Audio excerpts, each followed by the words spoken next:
I want the world to remember me that somebody who helped making India world's #1 economy. प्रचय का जो official mission है to make India the biggest economy in the world.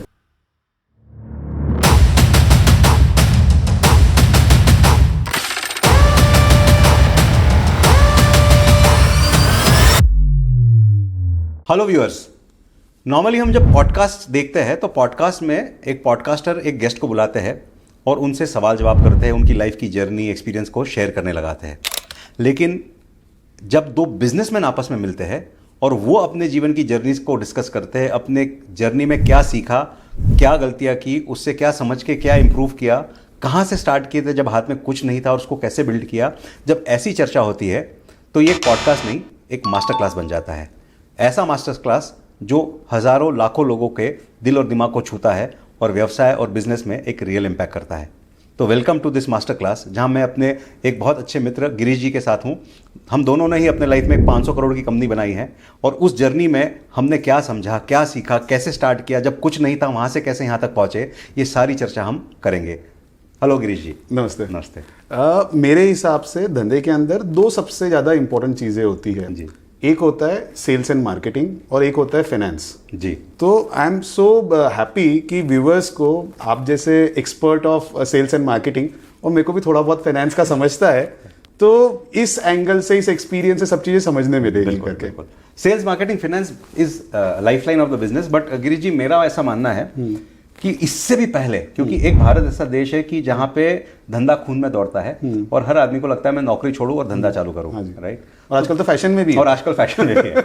लेकिन धंधा शुरू करने के लिए एक व्यक्ति में क्या चाहिए? आपने शुरू किया, आप एक ऐसे बैकग्राउंड से आए जहाँ आपके फादर जॉब करते थे. मेरे तो फैमिली में बिजनेस था तो मैं देखा हूँ, लेकिन आप तो वहां से आए जहाँ बहुत सारा आज का एस्पिरेशनल इंडिया वहां पहुंचना चाहता है. तो एक धंधा शुरू करने के लिए क्या ऐसा होना चाहिए? बिकॉज फाइनेंस, सेल्स, मार्केटिंग तो तब है जब हम तैयार है. तो आपकी जर्नी को अगर आप करेंगे कि हाउ डिड यू फाउंड कि आप तैयार थे? तैयार का मेरे को पता नहीं था, बिकॉज शायद इतना तभी समझ ही नहीं थी. जब मैं बिजनेस में आया या जब मैंने बिजनेस की इच्छा रखी थी तब मेरे को मालूम ही नहीं था कि whether I am made for it और नॉट. बट ये जरूर था कि यार करने की बड़ी इच्छा थी, मतलब अपना ही कुछ करने का है. मैं जब नौकरी में भी था, जब पढ़ाई भी कर रहा था, तब मैं फ्रेंड्स लोगों से बात करता था तो मैं उनको हरदम यही बोलता था कि यार मैं खुद का कुछ करूंगा, भले ही चाय की दुकान डालूंगा, पर किटली भी खुद चूज करूंगा और स्टोव भी खुद चूज करूंगा. तो पहले से ये इच्छा थी कि यार कुछ करना है करके, और खुद का कुछ करना है. जॉब भी अच्छी मिली, फिर भी मेरे को ऐसा था कि नहीं यार खुद का कुछ करना है, और मैंने सब छोड़ के चालू कर दिया. और तब शायद रियलाइजेशन भी नहीं था what it takes. Fortunately things worked out और अभी मैं इतना रिग्रेट नहीं करता हूँ वो डिसीजन को. बट अभी जब मैं बैकड्रॉप में सोचता हूँ तो मेरे को ऐसा लगता है कि यार बिजनेस हर किसी के लिए नहीं है. तो जैसे मेरे भी लाइफ में जो आपने बहुत खूबसूरत बात की कि you are ready to leave the comfort, right. और आप ऐसा माइंड में सोचे थे कभी कि एक साल में वर्कआउट नहीं हुआ तो मैं वापस जॉब में जाऊंगा, या जीवन भर में वर्कआउट करने के सोल्यूशन पे लगा रहूंगा लेकिन वापस जॉब में नहीं जाऊंगा? क्या सोचे थे? नहीं, मेरे को कभी भी ऐसा नहीं था कि मैं वापस जाऊंगा करके. मैंने कोई बैकअप प्लान नहीं रखा था. मतलब ऐसा होता है ना कि आप पैराशूट के बिना कूदते हो जी. तो धंधे में कोई बैकअप प्लान अगर लेके आप कूदते हो तो तुरंत आप पैराशूट खोल देते हो कि यार मेरे पास में ये ऑप्शन है, ये नहीं चला तो मैं चलो यहाँ पर चले जाऊंगा, वापस नौकरी कर लूंगा. मेरे को लगता है सबसे पहली चीज है कि आपने पैराशूट नहीं लेना चाहिए. आपने कूदना पड़ता है कि there is no other thing, there is no option for me other than to succeed. जब वो वैसा वाला रहता है आपके पास में बैकअप, तो आप हर चीज डाल देते हो उसमें. फिर आपके पास में कोई रिट्रीट करने के लिए ऑप्शन ही नहीं रहता है. बिल्कुल. किस्सा है ना कि सांस पानी के नीचे जब आपका चेहरा डाल दो तो जितना आप सांस के लिए तड़पते हो, जब उतना सक्सेस के लिए तड़पोगे तभी जीत पाएंगे. तो there is no backup plan. There is no backup plan. And उस समय परिवार, जैसे आई एम श्योर कि आपकी जर्नी रही होगी और इनिशियल स्ट्रगलिंग ईयर्स रहे होंगे. मेरे भी इनिशियल जब पापा से कंपनी ली तो पहले 4 साल तो घर पे फोन आते थे कि अब डूबी तब डूबी, इतना लोन ले लिया है, इतना ऐसा कर लिया है. और वो घर में एक चिंता के फोन आपके भी आते होंगे. अभी भी आते हैं. खत्म का होती है चिंता. बिजनेसमैन की चिंता कितना छोटा चिंता के लेवल्स और वर्जन चेंज होते हैं लेकिन चिंता चलती रहती है. तो उस समय फैमिली का क्या मतलब, क्योंकि एक बहुत इंपॉर्टेंट, हम एज अ एंटरप्रेन्योर दुनिया भूल जाती है कि एंटरप्रेन्योर्स अकेले नहीं होते, उसके साथ उनका परिवार भी उस जर्नी में साथ में सवार होता है. तो परिवार का कैसे जर्नी रहा उस फाउंडर? तो पहले तो सब लोग एकदम चिंतित हो गए थे क्योंकि मेरी जो फैमिली इनकम थी उस समय उतनी मतलब एनुअल उतनी मेरी मंथली सैलरी थी जो मैं छोड़ के निकला था। Okay. तो सब बहुत टेंशन में थे कि पता नहीं क्या कर रहा है। मेरे कोई फ्रेंड्स लोग भी थे तो वो तो मेरे को ऐसे उन्होंने लेबल कर दिया था कि मेंटली इम्बैलेंस है, कि भाई नहीं तो कौन इतनी अच्छी नौकरी छोड़ के बिजनेस में आता है करके। राइट। तो बहुत क्वेश्चंस थे और कोई रास्ता नहीं था। मतलब अभी जहां पर मैं पहुंचा हूं ये कोई चार्टेड जर्नी नहीं थी। Right. आप रास्ते आप बिजनेस में उतरते हो, एक Figure out चीज करते करते हो, वहां से दूसरी चीज मिलती है, आप दूसरी चीज आगे बढ़ते हो। तो कोई भी इसमें से ऐसा नहीं था कि मैंने पहले से सोचा था। Right. अगर मेरे को 2010 के गिरीश को आप पूछते थे कि यार क्या करना है, तो शायद मेरे को तब तक तो पता ही नहीं था कि बॉन्ड प्लेटफॉर्म क्या होता है, फंड क्या होता है, एनबीएफसी क्या होती है करके। तो रास्ते चलते गए और खुलते गए। मुझे राज शमानी सर का जो पॉडकास्ट का नाम है ना, figuring out, figuring it out, वो इतना बढ़िया लगता है because I guess it is the most underrated quality. Absolutely. But जिस आदमी में वो फिगरिंग आउट की क्षमता होती है, because ideas never ever come fully form. जो कहते हैं कि गाड़ी का हेडलाइट से आपको 100 मीटर दिखेगा, 100 मीटर आगे जाएंगे तो अगला 100 दिखेगा। ये एक एंटरप्रेन्योर की जर्नी का, एक फाउंडर की जर्नी का एक होना चाहिए कि you will have to figure it out. आपको पहले दिन में काफी एंटरप्रेन्योर इसलिए जम नहीं कर पाते कि उनको लगता है कि कैसे होगा। Absolutely right. So figuring it out is very very powerful. And they say that a journey of 1000 miles begin with a single step. Right. तो एक चीज मैंने शुरुआत से हरदम रखी थी कि यार मेरे को फाइनेंस में करना है। मतलब मैंने अपनी फील्ड चूज कर ली थी। इसको छोड़ के मेरे को कई बार ऑप्शंस आए, कई बार अपॉर्चुनिटीज आई जो कि उस समय काफी ल्यूक्रेटिव लग रही थी। बट मैंने एक चीज मान ली थी कि यार मैं फाइनेंस के बाहर कुछ नहीं करूंगा करके। तो मेरे को ऐसा लगता है अगर आप कोई एक डायरेक्शन डिसाइड करते हो और उस डायरेक्शन में छोटे छोटे स्टेप्स भी लेते हो तो अल्टीमेटली आप डेस्टिनेशन तक पहुंच जाओगे। बट आपने चालू किया चलना, या आप एक पैर इधर रख रहे हो फिर दूसरा पैर इधर रख रहे हो, तो कभी भी कोई भी जगह पे आप पहुंच नहीं पाते हो। मेरी भी सर यही अंडरस्टैंडिंग है कि एंटरप्रेन्योर एक ये भी मिस्टेक करता है जो अपनी आपकी लाइफ की जर्नी से, कि जब सक्सेस नहीं मिलती ना तो वो इधर उधर खोजता है, कुछ ये करने की कोशिश करता है, कुछ वो he always tries to reinvent the wheel. Correct. He's on a path, उसी को अगर आप improve करते चले जाओगे तो you'll still reach. But success नहीं मिलता है तो हम इधर उधर जाते हैं। So I guess one of the success का growth formula आपके लाइफ में भी जो कारगर रहा है, मेरे लाइफ में भी जो कारगर रहा है, कि जहाँ पैसे लगाए हैं वहीं से निकालेंगे, अलग अलग जगह ढूंढने नहीं जाएंगे। Right? So that's और ना मेरे को शुरुआत में मेरे गुरु थे, उन्होंने मेरे को एक चीज बोली थी कि Girish, how busy you are on your most non busy day, that will decide your success. कि जब आपके पास में बहुत सारा काम नहीं है उस समय आप अपने आप को किस तरीके से ऑक्यूपाई करते हो। कि यार आपके पास में बहुत सारे रास्ते नहीं है, अपॉर्चुनिटीज नहीं है, तब मेहनत करनी पड़ती है, तब आप मेहनत नहीं छोड़ सकते। Right, absolutely. हम तो एम्प्लॉयमेंट में भी ये कहते हैं, राइट, जो ASM area sales manager RSM का काम करता है वही आरएसएम बनता है। जो जनरल मैनेजर सीओ का काम करता है वही सीओ बनता है। अगर आप जनरल मैनेजर हो, आप जनरल मैनेजर का काम कर रहे हो तो आप जनरल मैनेजर ही रहोगे। You always have to on the most non busy day you have to be so busy working figure it out, और तभी हम वहां पहुंचेंगे। एब्सोल्युटली। मेरे को अभी मेरे कॉम्प्लीमेंट्स जो मेरे को उस समय मिलते थे, क्योंकि मैं बिजनेस में आने के पहले एम्प्लॉयमेंट में था, तो मेरे को जो कॉम्प्लीमेंट्स मेरे एम्प्लॉयमेंट में भी मेरे सीनियर्स से, मैनेजर्स से मिलते थे, वो यही मिलते थे कि भाई ये बंदा ना अपने पोजीशन से ज्यादा रिस्पॉन्सिबिलिटी लेता है। अब जाके समझ में आता है कि भाई शायद that might have been one of the reason for my success. But even जब मैं जॉब में था, मैं सिटी बैंक में जब एक जॉब में था, जब मैंने जॉब छोड़ी तो पोजीशन ही खत्म कर दी मैंने कंपनी में। पूरा प्रोसेस ऑटोमेट कर डाला। तो मैं हर समय ये कोशिश करता था कि यार अपने को भले ही जिम्मेदारी अभी छोटी मिली है पर हमने उससे ज्यादा परफॉर्म करना चाहिए। मतलब किसी ने आके हमको बताना नहीं चाहिए कि यार ये भी कर ले करके। तो आपके अंदर वो माइंडसेट है तो probably that is one of the factors which leads to success. तो हमने जो बात की, बड़ी प्यारी चीज आ रही कि एक there is no backup plan, right. आप एक तरफा एक सिंगल वन वे स्ट्रीट में ही हो, right. Second is figuring out करना पड़ेगा आपको, रास्ता डे वन से नहीं रहेगा, फिगर आउट करना पड़ेगा। तीसरा हमने बात किया एक ही फील्ड पकड़ना पड़ेगा, आप इधर उधर भाग नहीं सकते। चौथा किया कि आप जिस चीज के कार्य पे हो उससे 4 लेवल की ऊपर चीज करनी पड़ेगी तभी वहां पहुंचोगे, right. So that's those are some of the key building blocks जो फाउंडर के अंदर होने चाहिए इवन धंधा चालू करने से पहले। फैक्टर्स जो अपन आइडेंटिफाई कर सकते हैं कि यार ये फैक्टर्स रहेंगे तो you will do better, right. और अगर ये फैक्टर्स नहीं है आपके अंदर, ये क्वालिटीज नहीं है, तो शायद आपने थोड़ा सोचना चाहिए। राइट। बिकॉज जो एंटरप्रेन्योर की, मैं भी एंटरप्रेन्योर बनूंगा, तो उसके अंदर ये सारी चीजें हैं कि भाई नुकसान झेलने की क्षमता कितनी है, राइट। अगर नुकसान आता है और आप घबरा जाते हो तो फिर आपके अंदर वो एंटरप्रेन्योर का गुण नहीं है। तो आपका भी ऐसा कुछ रहा कि नुकसान झेलने की क्षमता? हाँ, नुकसान झेलने की क्षमता एक चीज हो गई। दूसरी चीज की बहुत लंबे समय तक आपको रिजल्ट्स नहीं मिलते हैं। हाँ, मतलब आप मेहनत करते जाते हो और आपको आउटपुट ही नहीं दिखता उस चीज का। तो वो मेरे साथ बहुत बार हुआ। नुकसान तो मेरे को थोड़ा कम फेस हुआ है बिकॉज मैं फाइनेंस के बिजनेस में हूँ। अगर ज्यादा नुकसान होता तो अभी यहाँ पर बैठ के वीडियो नहीं कर पाता। तो नुकसान नहीं हुआ है, बट बहुत लंबे लंबे फेजेस रहे हैं जिसमें सिर्फ मैं लगा पड़ा रहा। राइट। और सिर्फ मेरे को और मेरी टीम को ही पता था कि हम लोग कुछ तो कर रहे हैं, बाकी पेपर के ऊपर बहुत ज्यादा ग्रोथ नहीं दिख रही। हाँ। बट ये मालूम था कि यार हम लोग सही डायरेक्शन में जा रहे हैं, मेहनत कर रहे हैं, रिजल्ट आज नहीं तो कल आएगा करके। तो हम जब कोई चीज रिपीट कर रहे हैं, दो it is not showing in the number yet, but आपका अगर कन्विक्शन है कि हम सही दिशा में काम कर रहे हैं, तो एक दिन जब वो फ्रूट देगा, बहुत बड़ा फ्रूट देगा ही देगा। यस, एक्चुअली ये भी मेरे लाइफ की, हम लोग को फ्रूट्स फास्टर मिले, बट जब भी हमने चेंज करने की कोशिश की तो उस समय रिजल्ट आने में बहुत समय लगता है, बिकॉज पुरानी आदतों को मिटा के नई लाने में, when you are trying to change, जो मेरी जर्नी रही कि जब हमने सपोज 100 करोड़ से अपनी कंपनी को 300 करोड़ तक ले जाने की जर्नी की, तो 100 करोड़ वाली चीजें कुछ छोड़नी पड़ी और 300 करोड़ वाली करनी पड़ी। तो 1-2 साल वहां पे वो स्टेग्नेशन आया, फिर 300 से जब कुछ छोड़ के नया करना पड़ा तो फिर स्टेग्नेशन आया। हम लोगों के लिए वो फेज था जब हम लोग पहले सर्विस इंडस्ट्री में थे, मतलब विच वाज एडवाइजरी। ओके। तो एडवाइजरी में आपका पूरा माइंडसेट अलग रहता है when you work as an adviser. और जब आप एंटरप्रेन्योरशिप में जाते हो तो आपको बहुत सारी चीजें सीखनी पड़ती है। एडवाइजरी में ये है कि आपके उसमें अगर टेक्निकल नॉलेज है तो आप वो सर्विस दे सकते हो एज एन एडवाइजर। बट आप जब बिजनेस में जाते हो तो आपको एचआर सीखना पड़ता है, ब्रांडिंग, मार्केटिंग, सेल्स सीखना पड़ता है, आपको थोड़ा बहुत टेक के बारे में एक्सपोजर बढ़ाना पड़ता है। तो ये सब चीजें ऑन द जॉब सीखी। मतलब सीए का करिकुलम मेरे को थोड़ा बहुत फाइनेंस तो सिखा गया था, बट ये सब चीजें मैंने तब किताबों से सीख के, बिकॉज ऐसा कुछ था नहीं कि यार किसी से आके बात कर सकते हैं, बिकॉज बहुत लोनली जर्नी होती है एज एन एंटरप्रेन्योर। मतलब you are all alone in your battle. तो मैंने किताबों का तब सहारा लिया था ये सब चीजें सीखने के लिए। बट हाँ, हर बार री इन्वेंट करना पड़ा।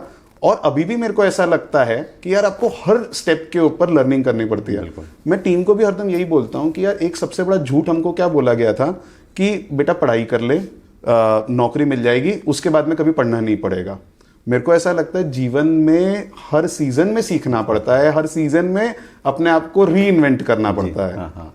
तो सीखना बंद नहीं होना मिलेगा उसी को जो तैयार है। हाँ। तो आपको हमेशा तैयार रहना पड़ेगा अपने अगले वर्जन के लिए। You have to be at the right place at the right time to have that opportunity also. बिल्कुल। सो अगेन नाउ अगर हमने फाउंडर की बात करी, तो जब आपने you started a journey which was solo, right? I started the journey which was small. हम 25-30 लोगों, 50 लोग थे सेल्स में, 25 लोग और फैक्ट्री। जब स्केल करते हैं, जब एक ऐसा था कि मुझे दीपक भैया करके बोला जाता था, क्योंकि 25-30 लोग, 50 लोग हैं। द मोमेंट जब आप स्केल करते हो, जब कंपनी बड़ी होती है, जब आप 1 मैन से 10 मैन एंड 10 मैन से 100 मैन कंपनी बने, तो आपका जो पैशन था, आपका जो विजन था, वो विजन कैसे बना, कैसे लोगों तक पहुंचा, वो कैसे जर्नी रही? तो वो मेरा 2 फेज में था। ये जो मेरी जर्नी थी टीम बनाने की और ये जो विजन पहुंचाने की, तो जब मैं इनिशियल फेज में था, जब मैं बोल सकता हूं कि मैं स्मॉल बिजनेस चलाता था, तो उस पीरियड में तो मैं हरदम ये कोशिश करता था कि जितने भी मेन लोग हैं, इंपॉर्टेंट लोग हैं, इनके साथ में मैं पर्सनल रिलेशनशिप डेवलप करूं जी। मतलब थोड़ा वर्क होता है, थोड़ा सा नॉन वर्क रिलेटेड होता है। जैसे मैं साथ में घूमने चले जाता था, तो हम लोग कभी बाली चले गए, कभी कसौल चले गए, कभी गोवा चले गए। तो ये ट्रिप के ऊपर मैं कोशिश करता था कि यार एक अलग टाइप की यूनिटी बन जाए, एटलीस्ट जो कोर टीम है उसमें। ये मेरे लिए इनिशियल स्टेज तक वर्क किया, बाद में बैकफायर कर गया। ओके। बिकॉज मेरा ऐसा मानना था कि मैं 4 लोगों को संभालूंगा और वो 10 को संभालेंगे, और इस तरीके से मैं 40 लोगों को संभालूंगा जी। तो ये चारों में से अगर एक भी टूट जाता है तो नीचे के 10 लोग भी साथ में टूट जाते हैं करके। तो फिर मैंने री इन्वेंट करना चालू किया, और फिर मैंने सोचा कि यार I will address the last man in the team. और तब मैंने ये जो कल्चर होता है, प्रोसेस होता है, टैलेंट मैनेजमेंट होता है, इसके ऊपर ध्यान देना चालू किया। तो पहले 25 तक की जर्नी मेरी टोटल एक बोल सकते हैं कि जो स्ट्रगलिंग एंटरप्रेन्योर रहता है उसके जैसे मैंने शुरू की, एज अ बिजनेसमैन नहीं शुरू की। और फिर उसके बाद वाली मैंने बिजनेस इंस्टीट्यूशन जैसे क्रिएट करना चालू किया। अभी तो 6 से 8 साल हो गए जब मैंने इस फील्ड में पर्टिकुलरली अपनी स्टडी बढ़ा के एक रोबस्ट टैलेंट मैनेजमेंट फ्रेमवर्क परिचय में क्रिएट कर दिया है। बट शुरुआत में फिगर आउट करना पड़ा था इसको भी। हमारे साथ ही सर जर्नी यही रही। सो मेरे साथ जैसे एक विजय वर्मा है, Shashikant, when I was building sales, right? मैं इनके साथ मार्केट में 10-10 दिन जाना, तो फ्लाइट में साथ में बैठना, फ्लाइट में 2-2, 3-3 घंटे, मार्केट में फिर बैठना, फिर रात को डिनर पे साथ में बैठना। तो वो समय में जब आप अपना नॉलेज शेयर करते हो, आप उनकी बातें सुनते हो, एंड कहीं ना कहीं आपके साथ वो एक जो घुल मिल जाते हैं। अब मेरे साथ वो रहा है कि वो 15 लोग ऊपर के ऐसे बनाए हैं कि वो 15 लोगों ने फिर नीचे की टीम को संभाला है। मतलब मेरे लिए लास्ट माइल ले जाने की जो जर्नी आपसे थोड़ी, जो आपकी जर्नी थी, because maybe you are in a more different industry. हमारे इंडस्ट्री में 2200 लोग हैं, 2000 लोग हैं, 2500 लोग हैं, तो शायद से 2500 लोगों तक लास्ट माइल ले जाने का जो जरिया नहीं था, तो ये है। But yes, I consciously build a communication mechanism, जहाँ फैक्ट्री जाना है तो एक स्टैंडिंग मीटिंग लेना है, पूरे वर्कर को बिठाना है और आधा घंटा बात करना है। अगर उन्होंने कुछ अच्छा काम किया तो एक अप्रिसिएशन करना है। ऑफिस में एक हमने जो मंथली जो मीटिंग्स होती है वो एक स्टैंडिंग मीटिंग, जिसको आप टाउन हॉल मीटिंग कहते हैं। एज यू बिकम बिगर, अगर वो नहीं करे तो व्यक्ति को यही लगता है कि do I belong to this place, मैं ऐसे पैसे के लिए आ रहा हूँ या देयर इज समथिंग मोर। तो हाउ डू यू, मैंने एक और अभी जैसे I am building Bharat branch hall है, तो व्हेनेवर वी हैव मीटिंग में रैंडमली पूछ रहा हूँ व्हाई डू वी एग्जिस्ट, हम क्यों एग्जिस्ट करते हैं। ये बार बार हम सवाल पूछते रहेंगे, तो टीम को बार बार उसका जब जवाब एक टीम में कोई भी व्यक्ति खड़ा होकर देता है, वो रीइंफोर्समेंट बहुत ज़रूरी होती है, बहुत ज़रूरी होती है। और मैंने शुरुआत में क्या समझा, मतलब जो मेरे को करते करते समझ में आया, वो ये समझ में आया कि यार आपको कुछ बेसिक चीज़ें डिफाइन करनी पड़ेगी। मैं हरदम बोलता हूँ कि कोई भी ऑर्गेनाइजेशन पकड़ लो, और हमने ना टिपिकली बिजनेस ऑर्गेनाइजेशन को दूसरी टाइप की ऑर्गेनाइजेशन से थोड़ा कंपेयर किया, तो थोड़ा समझ में आता है कि बिजनेस कैसे अलग होता है। जैसे कि आपकी पॉलिटिकल ऑर्गेनाइजेशंस होती है, आपकी रिलीजियस ऑर्गेनाइजेशंस होती है, तो यहाँ पर भी लोग साथ में आते हैं और कुछ ना कुछ काम करते हैं, प्रोबेबली आइडियोलॉजी बेस्ड काम करते हैं। तो मेरे को ऐसा लगा business unit is also no different. आप बिजनेस में भी जब काम करते हो तो कुछ लोग साथ में आते हो, अब क्यों आए हो साथ में वो क्लियरली आपको डिफाइन करना होता है, और आर्टिकुलेट करके टीम को बार बार रीइंफोर्स करना रहता है। बिकॉज अगर लॉन्ग टर्म में एक विजन क्लियर रहा कि यार हम लोग क्यों साथ में काम कर रहे हैं, तो सबका उस विजन के साथ में अटैचमेंट हो जाता है, रादर देन उस फेस के साथ में या प्रमोटर के साथ में। तो बहुत क्लियरली आर्टिकुलेट करना कि why we are coming together. And Simon Sinek ji हरदम बोलते हैं कि स्टार्ट विथ व्हाई। मेरे को लगता है कि वो पहली बुक है जो एक किसी ने अगर कोई बिजनेस करना चालू कर रहा है तो उसने वो पहली बुक पढ़नी चाहिए कि यार साइमन सिनेक की स्टार्ट विथ व्हाई पढ़ो। तुम करना क्यों चाहते हो, अगर तुम वो डिफाइन नहीं कर पा रहे हो तो तुम लोगों को क्या बताओगे, लोगों को इकट्ठा कैसे करोगे अपने मिशन में। एब्सोल्युटली वो ये कि मैं और मोस्ट ऑफ दी, आज की अगर हम बात करें लर्निंग की, तो most of the startup founders इसलिए आ जाते हैं मुझे पैसा कमाना है और इफ पैसा कमाना इज द आउटकम, तो ऑर्गेनाइजेशन में ऐसे ही लोग आएंगे जो पैसा कमाने वाले आएंगे, राइट। और फिर है कि भाई then when everybody starts only working for money, then the organisation कहीं ना कहीं आके स्टेगनेंट होती है। तो the purpose has to be, the vision has to be larger than just earning money. हाँ, larger than earning money, larger than that excites you even 20 years later कि मुझे करना है, मुझे करना है, मुझे करना है, and then you have to keep repeating that purpose. अगर आप कोई सोचेंगे कि भाई आदमी अपने आप समझ जाएगा, यू हैव टू, एक धोनी जी का बहुत प्यारा है, धोनी जी बोलते हैं कि I keep repeating the statement in my team, और मेरी टीम मुझे बोलती है कि यार ये पागल है, कल भी तो ये बोला था, परसों बोला था। बोलता है मैं वो 9 लोगों के लिए नहीं बोल रहा हूँ जो समझ गए हैं, जो 2 लोग हैं ना जो अभी तक नहीं समझे हैं, 9 लोगों को लगेगा मैं रिपीट कर रहा हूँ, लेकिन मुझे दिख रहा है अभी भी 2 लोगों के ध्यान में नहीं उतरा है। Hence I will keep repeating despite people will say you are crazy, because last mile तक वो पहुंचाना है। तो एक एंटरप्रेन्योर्स ये भी मिस कर जाते हैं, मुझे लगता है कि विजन बनाना और विजन को टीम के अंदर उसको एक एज अ डिसिप्लिन घुसाना, और बहुत वर्बैटियम ले लेते हैं कि भाई क्या होता है कि ये तो हर कोई बोलता है कि आपने मिशन डिसाइड करना चाहिए, विजन डिसाइड करना चाहिए। मेरे को ऐसा लगता है कि ये शब्दों से ज्यादा वो जुनून होना चाहिए जो प्रमोटर टेबल पे लेके आता है। बिकॉज प्रमोटर का क्या काम है, राइट, प्रमोटर का काम है सबसे पहले विजन लेके आने का कि भाई हम लोग क्यों साथ में हैं। टीम को जब तक आप वो क्लियरली आर्टिकुलेट नहीं कर पाओगे, आप जब अपने टीम के साथ में बैठे हो, जब अपने वर्कर्स के साथ में बैठे हो, स्टाफ के साथ में बैठे हो, अगर आप वो क्लियरली नहीं बता सकते, और वो अगेन प्रॉफिट रहा तो बहुत छोटी सोच हो जाती है, फिर नोबडी कनेक्ट्स विद इट। फिर जहां दूसरी जगह पैसा ज्यादा मिलेगा वो वहां चले जाएगा, अगर आप सिर्फ पैसे के लिए लोगों को लेके आ रहे हो। तो साथ में कुछ करने की फीलिंग होनी चाहिए टीम में कि यार हम लोग क्यों साथ में आए, कुछ करने के लिए। एब्सोल्युटली। एंड पुराने जमाने में अगर हम चले जाए ना, जब हम जंगल में रहते थे तो भी वो एक केव में क्लैन की तरह रहते थे, कि एक झुंड की तरह रहते थे। वो झुंड की फीलिंग अगर नहीं आए तो हर एक जन फिर अपना अपना ही करे, वैसा हो जाए। तो दैट्स वेरी वेरी क्रिटिकल। सो हमने बात की फाउंडर के पर्पस की, फिर हमने बात की उस पर्पस को, विजन को कैसे हम टीम तक लेके जाए। आपको टीम में कभी नुकसान हुआ है? मतलब मैं ना, मेरा एक स्टेटमेंट है कि मेरे को पैसे का नुकसान चलता है पर आदमी का नुकसान मेरे को थोड़ा दुखता है, राइट। मतलब पैसे का नुकसान हो गया ना एक बार का, that is something which I don't feel bad about, right. But किसी आदमी में इन्वेस्ट किया, पर्सन में इन्वेस्ट किया, और वो पर्सन किसी रीजन से अपने रास्ते अलग उसने डिसाइड कर लिया कि भाई चला गया, तो वो मेरे को हरदम ऐसी चीज थी कि यार जो मेरे को थोड़ी ज्यादा चुभती थी, और उससे मेरे को शायद रातों की नींद ज्यादा जाती थी। तो आपके साथ में कभी ऐसा इंसिडेंट हुआ है? अच्छे लोग छोड़ के गए हैं और उसका दर्द भी हुआ है, बट वो पार्ट ऑफ द प्रोसेस ही है। मतलब कुछ लोग जाएंगे, बट मैं एक बहुत अच्छा एक फ्रेमवर्क देता हूँ कि परफॉर्मेंस का एक फॉर्मूला बोलता हूँ, performance is equal to ability multiplied by motivation multiplied by environment, right. Ability व्यक्ति के अंदर होती है, मोटिवेशन पार्टली अंदर और पार्टली बाहर होता है, और एनवायरनमेंट पूरा बाहर होता है, राइट। एनवायरनमेंट बनाने का काम हमारा होता है as a founders of the organisation.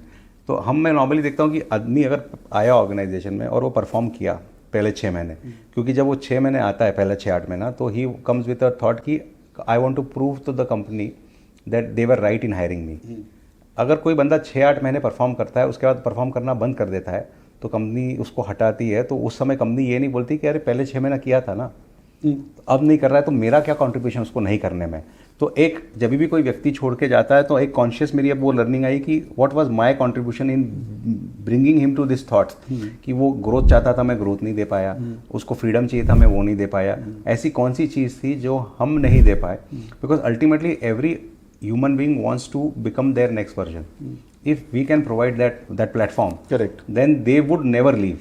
So when people leave, then you also have to say कि अच्छा what are the other things I was missing. तो ये कर जाएंगे तो then we start getting more retention, people stay back. क्योंकि मेरे संग शुरुआत में ऐसा होता था कि जब मैं बिजनेस बनाना शुरुआत में चालू करता था, एक चीज मेरे को लोगों ने भी बोली थी और थोड़ी सी ध्यान में भी रहती है कि यार हर चीज नहीं सिखाने की। अगर हर चीज सिखा दोगे तो कल वो खुद का चालू कर देगा। तो मैं बड़ा कंफ्यूज रहता था कि यार मैंने कितनी नॉलेज शेयरिंग करनी चाहिए, कितनी एम्पावरमेंट करनी चाहिए करके इसमें।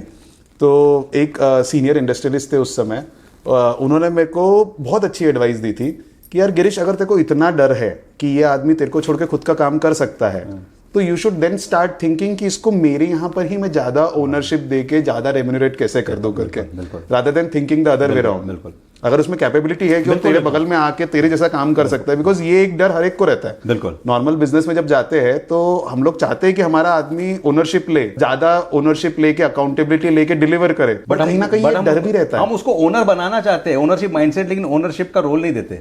अगर देना चालू कर देंगे तो I am sure there are people, और वो हमसे बेहतर होते कुछ काफी चीजों में, बट हम can we create roles for them, can we create, आज जो ईसॉप की दुनिया है वो वही देती है कि पीपल जो इररिप्लेसेबल है, they have to have the ownership status is in the business, right? Only then such people will stay with the company. And I have, in multiple businesses, I have got people who have joined me as employees and then got into co-founder status because they bought those things on the table. तो ये ज़रूरी है। मेरे office में एक frame होती थी जो कहती थी, the CFO asked to the CEO, what if we train our people and they leave us? And the CEO replies, what if we don't train them and they stay with us? Yeah, absolutely. So you have to train them. They might leave, but it's our responsibility in how they stay. हम क्या environment दे रहे हैं, हम क्या चीज़ें दे रहे हैं। Team बनने के बाद जब व्यापार को बढ़ाना है, तो देन एक बहुत हमारे लाइफ में, आपकी लाइफ में सबसे बड़े चैलेंज आए कि every next level required more funds, more money, more discipline about money, right. छोटी कंपनी में छोटी गलतियां कंपनी को मारती नहीं थी, बट बड़ी कंपनी में जब पैसा आता है तो हम बड़ी गलतियां करते हैं जो कंपनी को खत्म में करने का भी एक ताकत रखती है। तो ये जर्नी कैसी रही? तो फॉर्चुनेटली मेरे लिए ऐसा था कि मैं सीए बैकग्राउंड से था और ये मेरा फील्ड है, फाइनेंस मेरा फील्ड है, तो मेरी बहुत स्टडी भी थी, मैंने क्वालिफिकेशंस भी बहुत सारी इसमें ली हुई थी, पढ़ाई भी की हुई थी। तो ये एक एस्पेक्ट था जो बिजनेस का मेरे को थोड़ा इजी आया। बट मैं कई सारे एंटरप्रेन्योर्स के साथ में डील करते रहता हूँ और मैं उनको कोशिश करते रहता हूँ एजुकेट करने की। तो मेरे को इस एस्पेक्ट के ऊपर ऐसा लगा कि जनरल जो हमारी सोसाइटी है, बिजनेस कम्युनिटी भी है, उसमें अगर सबसे कम कोई स्किल है तो फाइनेंस की स्किल है। आते तो सब लोग शायद बीकॉम करके ही है, पर बीकॉम में कोई पढ़ता है नहीं। तो उसमें क्या होता है कि बेसिक बैलेंस शीट भी नहीं पढ़नी आती है। और दूसरा प्रॉब्लम क्या है कि ना इंटरेस्ट होता है कि भाई मैं थोड़ा सीखने की कोशिश करूं कि यार बैलेंस शीट क्या चीज होती है, प्रॉफिट एंड लॉस क्या होता है, कैश फ्लो स्टेटमेंट क्या होता है, एमआईएस क्या होते हैं। छोटे बिजनेसेस की तो हालत मैं आपको ये बोलूंगा कि ऐसी रहती है, महीना खत्म हो जाता है, इनको 2 महीना लगता है अकाउंटिंग अपडेट करने के लिए जी। तो ये मेरे को ऐसा डर लगता है कि यार आपके पास में नंबर्स ही नहीं है, तो आप रियल टाइम बेसिस पे डिसीजन कैसे ले पा रहे हो। मतलब मेरे को तो टोटली अनएक्सेप्टेबल लगता है कि आपकी अकाउंटिंग में इतना लैग है। कई बिजनेसमैन तो ऐसे होते हैं कि सितंबर में ऑडिट खत्म करना रहता है, तो उनकी अकाउंट्स की टीम जुलाई अगस्त में बैठ के एंट्रियां पास करती है और फिर सीए आके ऑडिट करता है और आखिरी तक भी एंट्रियां चलती रहती है। तो ये एक मेरे को चीज लगी कि यार ये बहुत मतलब रिस्की थिंग है। आपके पास में पूरे बिजनेस का कंट्रोल आप नंबर्स से कर सकते हो जी। आपको आना चाहिए नंबर्स को कैसे पढ़ना करके और सुटेबल MISs क्रिएट करना। और MISs रियल टाइम बेसिस पे होने चाहिए। अगर आप कोई डिसीजन आज ले रहे हो based on an information which was 3 months old, तो डिसीजन का रेलेवेंस ही नहीं बचता है। बिल्कुल। और बड़े बड़े एक्सीडेंट्स हो जाते हैं, आपको पता ही नहीं चलता। तो ये तो एक मैंने चीज देखी हुई है कि फाइनेंशियल अवेयरनेस होनी चाहिए, आपको बेसिक समझ में आना चाहिए। जैसे बैलेंस शीट में बोलता हूं, अगर कोई बैलेंस शीट समझने की कोशिश करेगा तो बैलेंस शीट को आप सिंपल शब्दों में, लाइन में डाल सकते हो कि यार पैसा कहां से आया और कहां पे गया। इतना तो हर कोई वो बैलेंस शीट पढ़ के समझ सकता है कि यार प्रमोटर ने इतना इक्विटी में पैसा लाया था, इतना बाहर वाले लोगों का पैसा आउटसाइड लाइबिलिटीज है, which can be in the form of loans, which can be in the form of creditors, और ये पैसा वर्किंग कैपिटल में कितना लगा है और ये पैसा फिक्स एसेट में कितना लगा है। तो ये बेसिक बैलेंस शीट की अंडरस्टैंडिंग, इससे हम भाग नहीं सकते। अगर आपको आपने डिसाइड किया हुआ है एंटरप्रेन्योर आपको बनने का है, तो आपने एक कंपलसरी लेसन में रहना चाहिए कि यार बेसिक फाइनेंशियल्स तो भी मैं समझू करके। P&L क्या होता है कि मैं पैसा कमा कहां से रहा हूं, पैसा खर्च कहां कर रहा हूं, ये भी मालूम रहना चाहिए। पूरे पीरियड में मैंने कितना, मेरा परफॉर्मेंस कैसे रहा है। और कैश फ्लो स्टेटमेंट होता है कि पैसा आया कहां से, कहां से गया। तो मैं इसमें समझाने की भी कोशिश करता हूं। जैसे अगेन साइमन सिनेक जी पे हम लोग जाएंगे, वो बोलते हैं business is an infinite game, कि बिजनेस चलते रहता है। अब ये अगर इनफाइनाइट गेम है तो इसको ब्रेक किया जाता है पीरियड्स में, और वो पीरियड्स के ऊपर हम लोग जो स्टेटमेंट्स बनाते हैं वो काइंड ऑफ स्कोर बोर्ड रहता है। कि हम लोग जैसे मैच चालू रहता है तो स्कोर बोर्ड के ऊपर देखते हैं कि भाई क्या चल रहा है, अभी क्या स्टेटस है करके। तो financials are like the score board. तो आपके एज अ प्रमोटर वो स्कोर बोर्ड के ऊपर नजर हरदम रहनी चाहिए। In my own business, because you are from finance field, we made larger mistakes here, because हम इस फील्ड से नहीं है। जो बिजनेस साइड में होते हैं ना, उनके लिए दो ही नंबर सामने दिखते हैं। एक नंबर कितना चल रहा है, सेल्स ही उनको एड्रेनलिन रश देता है कि मेरा नंबर इतना, उसके बाद घर में पैसा आ रहा है नहीं आ रहा, प्रॉफिट भी दिखता है। मतलब मैं अभी मेंटरिंग करता हूँ काफी बिजनेसेस को, सेल्स भी अच्छा है, प्रॉफिट भी अच्छा है P&L के हिसाब से, लेकिन साल की जो सेल का 9 महीना पैसा उधारी में अटका हुआ है। अब उसमें से कितना डूबेगा वो पता नहीं। तो आपको प्रॉफिट तो दिख रहा है, बट 9 महीने की अगर उधारी अटकी हुई है तो देन ये आपका फ्री कैश फ्लो ही नहीं है। तो आगे की ग्रोथ कहाँ से आएगी।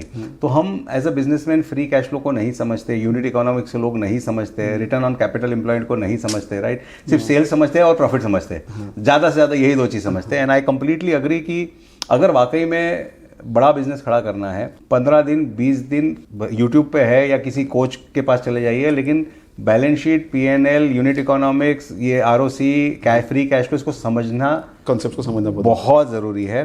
अल्टीमेटली आप बिजनेस नौकरी छोड़ के क्यों आ रहा है कोई व्यक्ति, और ये अगेन ऑडियंस के लिए, बिकॉज जो भी देखेगा हमारी जर्नी से सीखेगा कि आप पैसा कमाने के लिए आ रहे हैं, लेकिन पैसे का गुणधर्म क्या है, वो चलता कैसे है, वो बनता कैसा है, वो खपता कैसा है, वो मरता कैसा है, वो समझे बिना अगर हम कूद जाएंगे तो ultimately at the end of the game either we'll finish off, और जितना बड़ा हम क्रिएट कर सकते थे वो क्रिएट नहीं कर पाएगा, राइट। सो ये मेरी भी लर्निंग थी। अगर मैं बोलूँ हमारी one of the biggest failures of my life was, which I understand much better now, was not understanding the finances, the power of money, and now that I am understanding, we are changing things there. तो बहुत जरूरी है ये समझना। मेरे को ऐसा लगता है कि ये वाली एक स्किल लिए बगैर तो बिजनेस नहीं करना चाहिए। आप कितने भी अच्छे टेक्नोक्रेट है, या फिर आप ऐसी स्किल वाला एक को फाउंडर लेकर जाइए, अगर आपको समझ में आता है कि यार मैं टेक्नोक्रेट हूँ, मेरे को नहीं समझता है, मेरे को आप शॉप फ्लोर पे डाल दो, मैं प्रोडक्शन अच्छा कर लूंगा, तो फिर मैंने इस चीज समझने के लिए मैं सीए के भरोसे नहीं छोड़ना चाहिए। अगर है भी बिल्कुल, तो फिर मेरे को भाई तू नंबर्स दे, सिंपल एक पेज के ऊपर 1 पेजर, और मेरे को पता है इस नंबर्स को कैसे पढ़ने का है, इतना कर लेना चाहिए। ये बहुत इंपॉर्टेंट सर। मैं एक ब्रह्मा विष्णु महेश वाली आइडियोलॉजी लेके चलता हूँ कि एक दुनिया को चलाने के लिए 3 देवता है हिंदू माइथोलॉजी के हिसाब से, ब्रह्मा विष्णु महेश। वैसे एक ऑर्गेनाइजेशन में भी आपको ब्रह्मा विष्णु महेश चाहिए। CFO महेश होना चाहिए, जो चैलेंज करता है स्टेटस को, जो चैलेंज करता है फाउंडर को भी, जो चैलेंज करता है नंबर को देके सेल्स हेड को भी करता है कि भैया तुमने इतना स्कीम खर्चा किया, इतना पैसा उसका रिजल्ट आया कि नहीं आया। अगर स्टार्टअप फाउंडर CFO नहीं ला सकता है, as you are rightly saying, तो आपका चार्टर्ड अकाउंटेंट महेश है या नहीं। अगर वो सिर्फ आपको नंबर लाके दे देता, आपको चैलेंज नहीं करता, तो हमारे लिए चार्टर्ड अकाउंटेंट भी गलत है। अगर चार्टर्ड अकाउंटेंट भी है तो he should come and challenge कि बॉस आप ये काम जो कर रहे हो ना, इसका पैसा नहीं आ रहा है, इसकी लिक्विडिटी नहीं आ रही, आप सही कर रहे हो गलत कर रहे हो। अगर वो चैलेंज नहीं करता तो आपके पास वो CA भी राइट नहीं है। आपको आपका महेश चाहिए, आपका जो पैसा देखने वाला व्यक्ति महेश चाहिए, जो आपको बार बार चैलेंज कर रहा है कि भैया तुम सही दिशा जा रहे हो, गलत दिशा जा रहे हो, दिशा चेंज करने की जरूरत है। स्टार्टिंग में अगर हमने सही दिशा पकड़ ली और बार बार चैलेंज होकर हम करते चले गए, तो जो आदमी 100 बन सकता था वो 1000 भी पहुंच सकता है। ये मेरे ख्याल से बिगेस्ट डिफरेंशिएटर। एब्सोल्युटली, बिकॉज कई बार ये भी गलती देखी है मैंने कि प्रमोटर्स अपने आसपास यस मैन कर देते हैं। जी जी जी। क्या होता है, वो एक इको चेम्बर बन जाता है आपका। right. और आप किसी चीज में बिलीव करते हो तो आपको ऐसा लगता है कि किसी ने मेरे को अपोज कर दिया है ना, वो मेरी विजन को अपोज कर रहा है या फिर वो मेरे को ही अपोज कर रहा है। बट मेरे को ऐसा लगता है बैलेंसिंग की बहुत जरूरत रहती है शुरुआत में। टीम के अंदर कोई तो भी ऐसा आपका पर्सन चाहिए जो कि रिस्क बेसिस पे सोच रहा है, उल्टा सोच रहा है। मतलब आपको कंटिन्यूअसली एक चैलेंज मिल रहा है with in the team only, because आप जब उसको आंसर करते हो ना तो आप कोशिश करते हो जस्टिफाई करने की, और भले ही तब आप उसकी बात दबा भी दो पर आपके बैक ऑफ द माइंड वो हरदम चलती रहती है कि यार इसने मेरे को इस चीज के लिए बोला था करके। सर बड़ा interesting, I pull this discussion here because I am teaching this now to the entrepreneurs and it's a very interesting topic.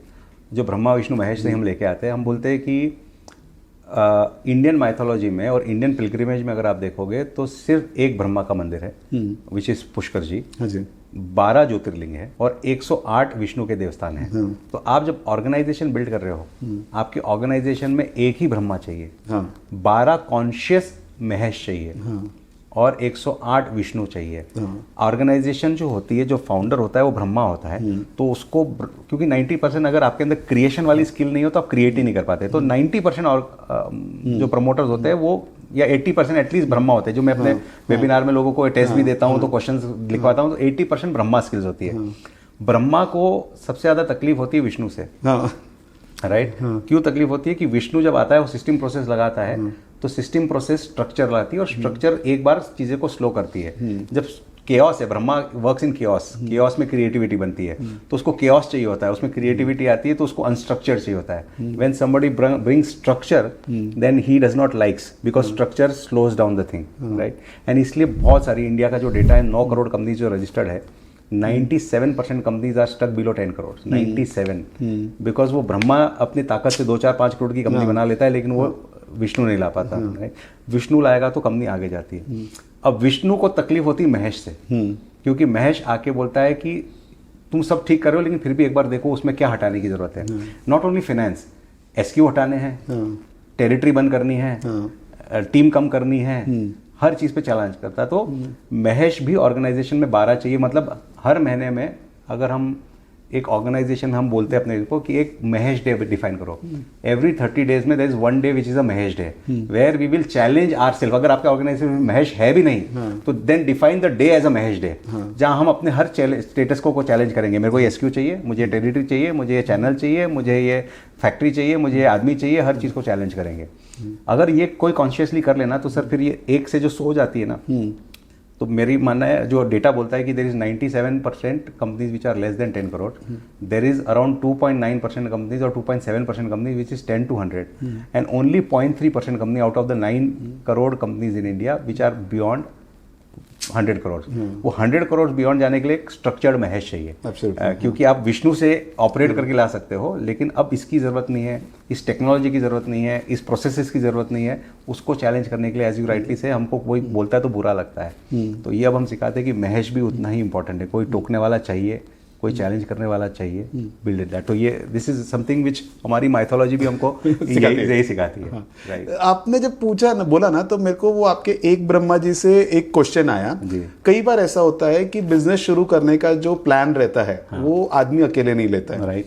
वो 3-4 दोस्त रहते हैं, 2 दोस्त रहते हैं, ये लोग मिल के डिसाइड करते हैं। और मैंने देखा हुआ है कि इनिशियल पीरियड में मैंने जब देखा है कि 2-3 लोग जब मिल के आते हैं तो वो कई बार सक्सेसफुल नहीं रहता है, राइट? तो उसमें कैसे करना चाहिए? समझ लीजिए कोई 2-3 दोस्त हैं जो साथ में बिजनेस करना चाहते हैं, तो उन्होंने किस तरीके से ये रिस्पॉन्सिबिलिटीज एग्री करनी चाहिए, आपस में डिसाइड करना चाहिए कि भाई ये तेरी रिस्पॉन्सिबिलिटी, ये मेरी रिस्पॉन्सिबिलिटी है, ये तूने नहीं करना चाहिए, ये मैंने करना चाहिए? बिकॉज कई बार ईगो कॉन्फ्लिक्ट हो जाता है। सर हम तो सबसे पहले आज की डेट में बोलते हैं कि हमारा तो 20 क्वेश्चनर है, हम ये, और चाहे तो शेयर भी किया जा सकता है as a part of this master class, कि आप ब्रह्मा कितने हो, महेश कितने हो, विष्णु। अगर दो फाउंडर्स दोनों ही ब्रह्मा है, राइट, देन वी से कि boss you require so many more Vishnus and Shivas around you. मैं अपनी ही रियल लाइफ की एक्सपीरियंस, मैंने और दीपक आवटे, हम 2 जनों ने मिलकर एक कंपनी स्टार्ट की थी, अर्बाउन जिम। 9 साल तक लॉस में रही। हम दोनों ही ब्रह्मा थे, हम दोनों को अलग अलग क्रिएट कुछ दुनिया तोड़ फोड़ देंगे, अलग कर लेंगे क्रिएटिविटी। 9 साल तक हम लोग, 9 साल नहीं, 2014 से 2021, and then me and Deepak separated and we got another employ. Later he was moved into a co-founder. He came as a COO and then a co-founder. Today we have around 11 gyms. We'll have about 20 by year end. अगले साल तक 40-50 हो जाएगी। सोचिए sir, 7 साल में company एक single loss making gym थी। With in next 6 years it becomes a 50 gym chain. Just because I am Brahma, I got a very strong Vishnu around me. तो आपका जो सवाल है, फर्स्ट आइडेंटिफाई, आप दोनों ही ब्रह्मा क्रिएटर हो ना, तो देन आपका रोल ऑपरेटर का मत रखो, बिकॉज आपकी नेचुरल स्किल अगर क्रिएशन की तरफ है ना, तो आप कितना भी अपने आप को कोशिश करोगे, आप ऑपरेशंस के स्ट्रेंथ नहीं ला पाओगे, राइट। अगर, और मेरा ये अगेन फॉर ऑडियंस, किसी का भी कुणाल शाह या किसी का था स्टेटमेंट आया था और मैंने उसके ऊपर रिफ्लेक्ट किया कि इंडियंस लोग हैं ना बहुत ज़्यादा सक्सेसफुली इसलिए नहीं हो पाती कंपनीज, बिकॉज हम बहुत ज़्यादा प्रोसेस ओरिएंटेशंस नहीं कर पाते, right, we do not scale up, right. और मैं उसको रिफ्लेक्ट कर रहा था, तो एज अ इकोनॉमी हमारी हमेशा एक इकोनॉमी सस्ती इकोनॉमी रही है, तो हमको हमेशा हाउस हेल्प ये सब चीज़ें मिली है, राइट। इवन एक मिडिल क्लास घर में भी कोई मलकरीन भाई आ जाएगी जो साफ सफाई कर लेगी, ये कर लेगी। तो और अगर आप वही फॉरेन में जाओगे, क्योंकि एम्प्लॉय इतना महंगा है, कॉस्ट ऑफ लिविंग इतना है, तो आपने अपने अराउंड पूरी सिस्टम्स बना लिए, करेक्ट, कि डॉग को भी घुमाने कितने बजे ले जाना है, सफाई वाला भी कितने बजे करना है, लॉन्ड्री का दिन कौन सा है, आपने पूरी हर चीज को सिस्टम प्रोसेस में डाल दिया है। हम लोग ने अपने लाइफ को सिस्टम प्रोसेस में नहीं डाला है। बट अगर वही इंडियन वुमन को देखोगे, she is significantly more structured the way she runs the house vis-a-vis the man. Men are all brahmas India में, कि वो अपने मन मर्जी से चलते हैं, right? So if you add the female factor in the business, because they are naturally Vishnus, because that's the way they build a entire structure of the house, running of the house, economy of the house, कैसे खर्चा करना है, कौन से दिन में कितना पैसा रोक के चलना है, कहाँ तक, राइट, कैसे हिसाब मैनेज करना है, 30 तारीख तक खर्चा चलना चाहिए। So they are so classical Vishnus. If we add that factor in India, अगर आप successful ICICI bank senior level पे उन्होंने कामत सर ने इतनी सारी विमेन को ऊपर लाया, तो पॉइंट ये है कि हम अगर समझे कि कौन से फैसेट्स है, if we both are Brahma, how are we getting Vishnus around us?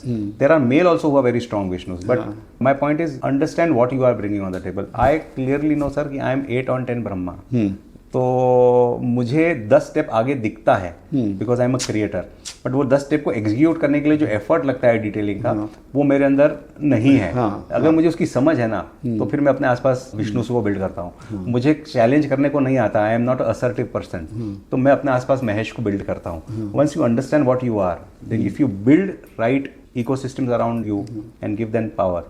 तो आप जो सवाल पूछ रहे थे कि जो 2 लोग 4 लोग दोस्त करते हैं, सबसे पहले समझो तो इसे आप कौन सा स्किल सेट ला रहे हैं, और शायद क्लियरली डिफाइन कर डालो, क्लियरली डिफाइन करो। हाँ, कि भाई ये वाला, जैसे मैंने कई बार ये भी मैं समझाता हूँ कि यार अगर समझ लो 2-3 लोग आ भी रहे हैं, तो आइडेंटिफाई कर लो कि कौन सा फंक्शन कौन देखेगा, बिकॉज बिजनेस के अंदर अलग अलग फंक्शन होते हैं, मार्केटिंग सेल्स अलग होता है, परचेस अलग होता है, HR एक अलग फंक्शन होता है, एडमिनिस्ट्रेशन एक अलग फंक्शन होता है, तो इस टाइप में अलग अलग फंक्शंस होते हैं बिजनेस के जी। तो फिर क्लियरली डिफाइन कर दो कि किस फंक्शन की ओनरशिप किसकी है, और फिर उसका वीटो पावर चलना चाहिए वो वाले एरिया में। सर ये मैं अग्री करता हूँ, बट मेरा एक और इसमें बहुत फंडामेंटल मैं जो बार बार कह रहा हूँ, हम उनको देखो, तलवार की ताकत में एक मेरा फेवरेट डायलॉग है, कितनी ही ताकतवर तलवार क्यों ना हो, कितनी ही तेज धार वाली तलवार क्यों ना हो, तलवार में ताकत कभी भी तलवार चलाने वाले से ही आती है। करेक्ट। वो तलवार एक जगह पड़ी, उसकी ताकत नहीं है, और वही तलवार चलाने वाला अगर कमजोर है, तो वो तलवार से अपने पैर का अंगूठा ही काट देगा, राइट, अगर वो कमजोर है। ये एक और मिस्टेक करते हैं कि हम 4 दोस्त हैं, कुछ लोग यहाँ तक तो कर ले, ठीक है मैं HR संभालूंगा, मैं फाइनेंस संभालूंगा, मैं, but is he actually capable to run this? जो अदर जो फ्रिक्शंस होते हैं ना, बिकॉज उसको आपने उस रोल में तो दे दिया, बट वो उस रोल के लिए केपेबल था क्या? एक ऑर्गेनाइजेशन में क्लासिकल होता है कि a great performer is promoted as a leader. He was a great individual performer, but was he capable to lead 20 people? बहुत अलग चीज है, बहुत अलग चीज है। तो उसी प्रकार से 4 co-founders आ गए, but were they capable of those roles? If they were not, a great organization which could have become a greट organization will not. तो इस पे हम सवाल तलवार चलाने वाले पे तो उठाते ही नहीं, हम ये नेचुरली बिलीव करते हैं कि हम सब समझे सिखाए हैं, एंड वहां पे एक फेलियर होता है। So if founders spend time on this, before even role clarity, they start to get the person clarity. What is the person about? And then give the roles. पर पता है मैंने बहुत बार देखा है, ये क्लैरिटी लाने के लिए जो कॉन्वर्जेशन लगती है, ओपन कॉन्वर्जेशन लगती है, वो लोगों को इतनी इनकन्वीनियंट लगती है कि लोग आपस में बात नहीं करते हैं।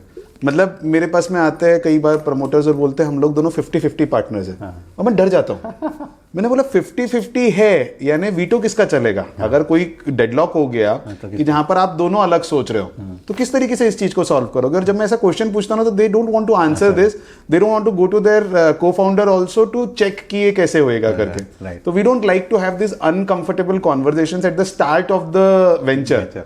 मेरे ख्याल से वो बाद में बहुत महंगी पड़ती है। बहुत सर, ये मतलब अगर हम वापस थोड़ा फाउंडर वाले इस पे आ गए, बट दिस इज फंडामेंटल।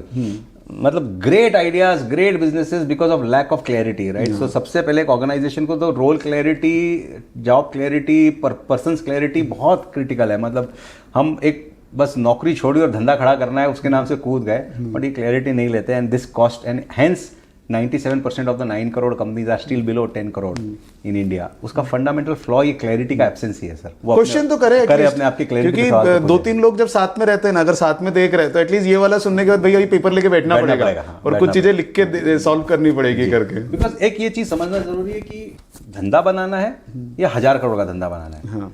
लोग धंधा बनाने के लिए निकल पड़ते हैं और इसीलिए 10 करोड़ पे अटक जाते हैं। 1000 करोड़ का धंधा बनाने के मतलब, मैं मेंटरिंग की बात करता हूँ, मैं मेंटर भी हूँ, मेंटरिंग भी करता हूँ। लोग मेंटर को बोलते हैं यार, मेंटर को लोग कॉस्ट पकड़ते हैं। मैं बोलता हूँ मेंटर यार भाई, एक राइट मेंटर मिल गया ना तो आपकी 10 राइट डिसीजंस करके आपके 10 साल के अंदर 1000 करोड़ बचा देगा या 100 करोड़ बचा देगा। लेकिन लोग मेंटर की पावर को ही नहीं समझते और अवेलेबल भी नहीं है दीपक जी। अगर आप पूछेंगे ना, I would have loved to have a mentor at the start of my career, और मैंने कई सारे लोगों को अप्रोच भी किया था। ऐसा नहीं कि मैं स्टूडेंट के जैसे जाके लोगों के पैरों के बीच में नहीं बैठा हूं कि आई नीड मेंटरिंग, बिकॉज क्या होता है कि again journey of an entrepreneur is very lonely, you need a sounding board. कभी कभी ऐसा लगता है यार मैं सोच तो रहा हूं, मेरे सोच के हिसाब से मैं सही भी हूं, पर मैं किससे पूछूं कि मैं सही सोच रहा हूं कि नहीं सोच रहा हूं। और अगर आप गलती करके सीखते हो तो कभी कभी वो गलतियां बहुत महंगी पड़ जाती है। तो आपके हिसाब से मेंटर का क्या रोल होना चाहिए और मेंटर कितना जरूरी है एक बिजनेसमैन के लिए? मेरे हिसाब से डे 1 धंधा चालू करने का सोच रहे हो ना, उस दिन, जिस दिन सचिन तेंदुलकर 8 साल का था, उस दिन उसके पास कोच था। Without a coach Sachin Tendulkar नहीं बनता। टाइगर वुड्स की अगर स्टोरी हम सुन ले, वो बहुत सक्सेस पे पहुंचा और देन ही सेड कि उसका जो कोच था उसने उसको फायर किया क्योंकि उसको बहुत ज्यादा चैलेंज करता था।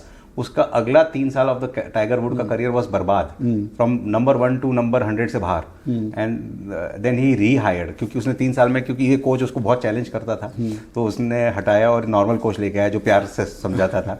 And then from 1 to 100 and then he got his old coach back and then again 100 to 1। That has been real journey of Tiger Woods, the best golf player in the world, right?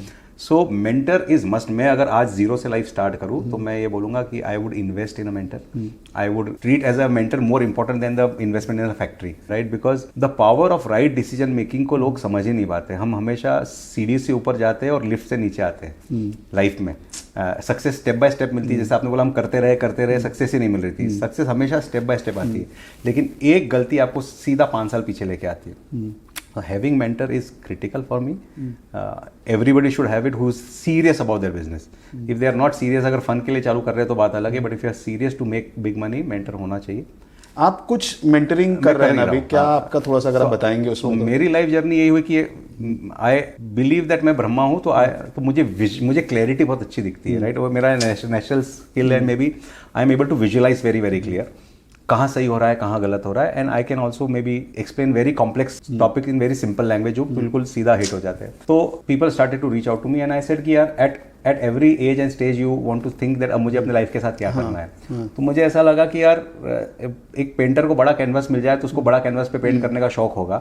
तो मैंने 1 business, 2 business, 3 business, 4 business अपने खड़े कर लिए, लेकिन क्या मैं हजारों बिजनेस के साथ वही कर सकता हूँ मैं अपने जो 4 से कर रहा हूँ? That was my thought of not many entrepreneurs actually take this turn, जैसे हम अपना वेल्थ क्रिएट करेंगे।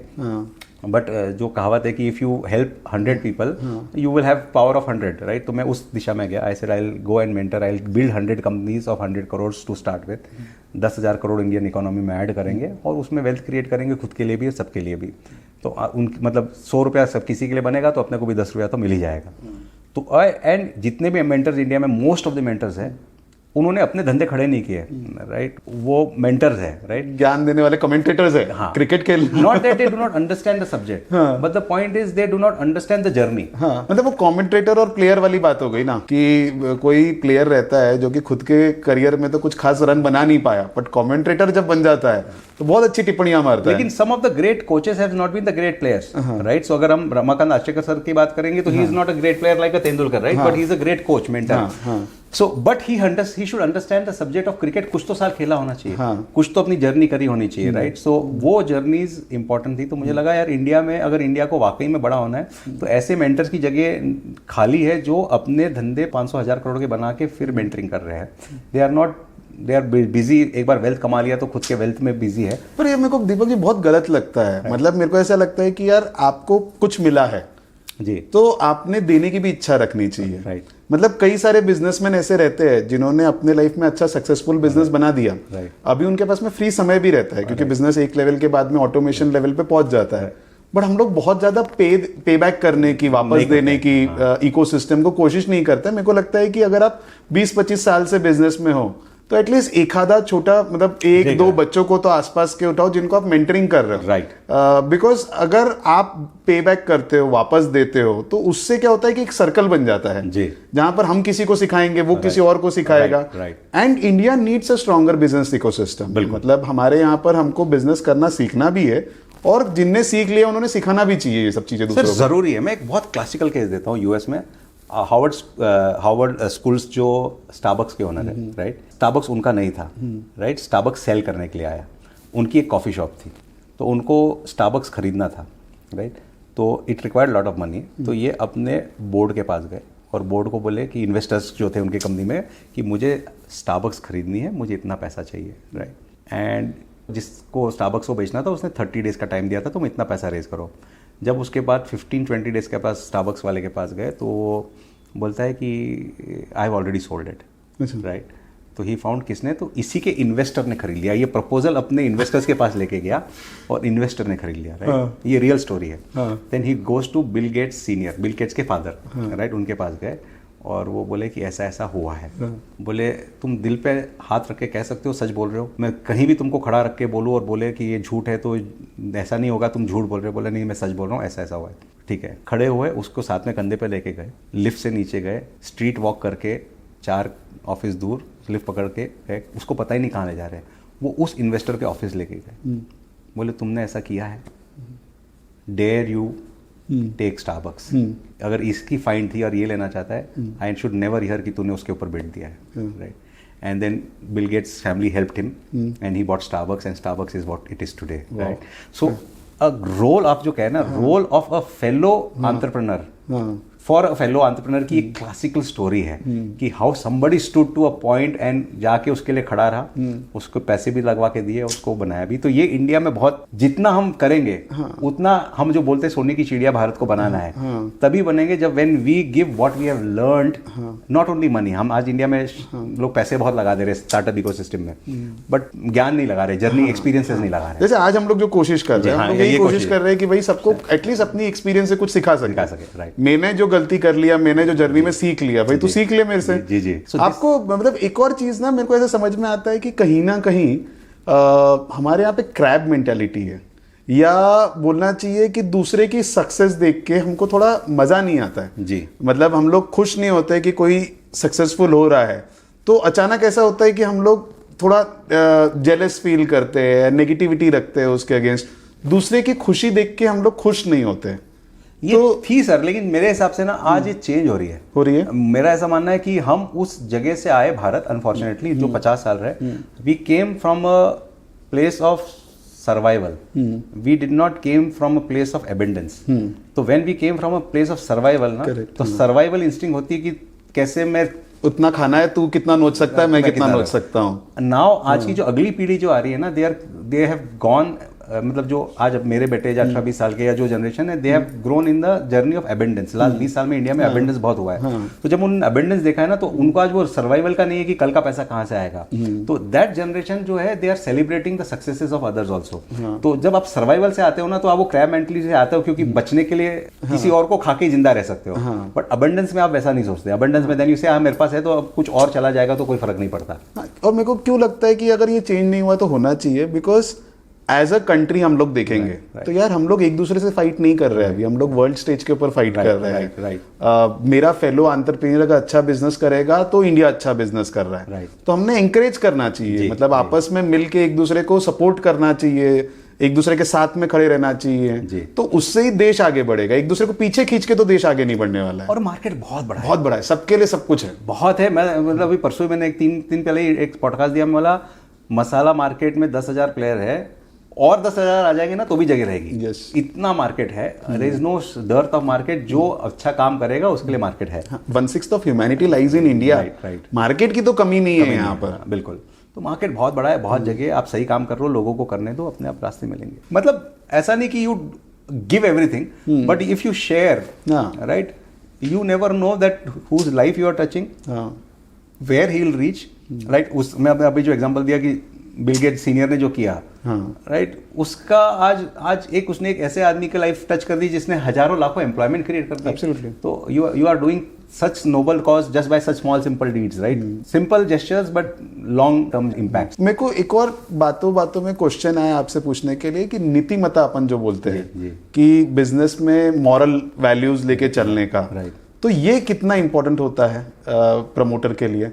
बिकॉज कई बार ना मेरे को ऐसा क्वेश्चन आता है कि अगर आप बहुत अच्छे हो तो बिजनेस में सक्सीड नहीं हो सकते।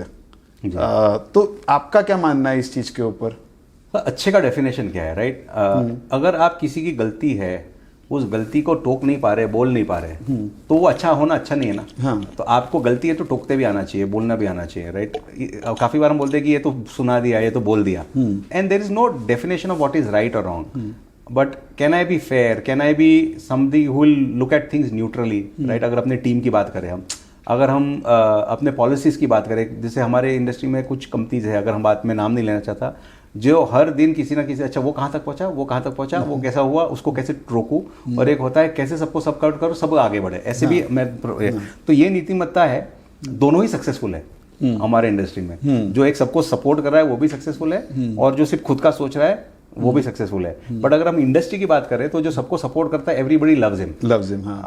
उसके सामने, उसके पीठ पीछे उसके बारे में अच्छी बातें करते हैं, और जो इंडस्ट्री को सपोर्ट नहीं करता उसके पीठ पीछे लोग उसके बारे में अलग बात करते हैं। तो नीतिमत्ता लॉन्ग टर्म में श्योरली एक इम्पैक्ट देती है, because if you are right, you are fair, you are good for everyone, karma तो कर्मा है, वो घूम फिर के आएगा ही आएगा। And probably success is not just on numbers, it is also what kind of respect or feelings that people have for you, that also matters somewhere, and it affects the role of luck। मेरे को ऐसा लगता है कि हम लोग जो बोलते हैं ना लक है, बहुत फर्क पड़ता है सर। तो आपके कर्म जाके फिर ये सब चीजों को इफेक्ट कर देते हैं। ब्लेसिंग की, मैं तो हमेशा बोलता हूँ कि ब्लेसिंग्स की पावर, ग्रेटिट्यूड की पावर, आपके लक की पावर बहुत ज़्यादा होती है। And when you do this not because you want to get lucky, मैं अपनी लास्ट 1 साल की जर्नी बोलता हूँ, मुझसे बहुत ज़्यादा सक्सेसफुल, 100 गुना 1000 गुना सक्सेसफुल FMCG कंपनीज है।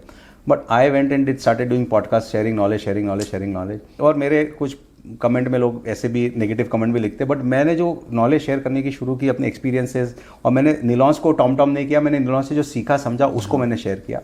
तो उससे आज जो पूरे देश में एक लव है, लोग पहचानते हैं, जो रिस्पेक्ट देते हैं, और जिसको हम बोलते हैं ना द्रोणाचार्य, कितने ऐसे लोग हैं जिनसे मैं मिला नहीं, लेकिन उन्होंने मुझे अपना द्रोणाचार्य मान रखा है कि जो सीखा सर से सीखा, और मैं उनको अपना गुरु मानता हूँ।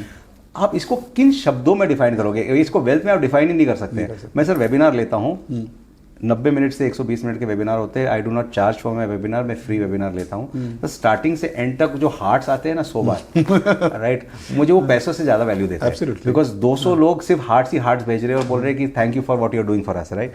उसको आप शब्दों में, उसको पैसों में कैसे गिनोगे? आप उसको सिर्फ अपने बोल सकते हो कि इतने आशीर्वाद आ रहे हैं इतने लोगों से। This is real wealth sir. So what is life apart from that? You have a story to tell, right? What story you want to tell to the world, right? हम लोगों ने ना प्रचय में इस चीज को, एक फिलोसॉफी है अपनी, इंडियन फिलोसॉफी है शुभ लाभ करके, राइट। तो हम लोगों ने उसको ऑफिशियली अडॉप्ट किया हुआ है कि प्रचय ग्रुप की जो फिलोसॉफी है वो शुभ और लाभ की है। शुभ होता है कि भाई पायस, which is good intentions, and लाभ होता है प्रॉफिट्स। तो profits earn the right way. हम लोगों ने ये हमारा फिलोसॉफी बना के रखा हुआ है, एंड बड़ी अच्छी और बड़ी डीप फिलोसॉफी है, इसके अंदर हम लोग बहुत बात कर सकते हैं। तो profit earn the right way is our philosophy, and इसमें हम लोग हर बार ये कोशिश करते हैं कि यार विन विन विन स्ट्रक्चर्स लेके आए। बिल्कुल। मतलब 2 विन होते हैं, जैसे मैं और आप डील कर रहे हैं तो आप भी जीते मैं भी जीते, ये होता है विन विन स्ट्रक्चर।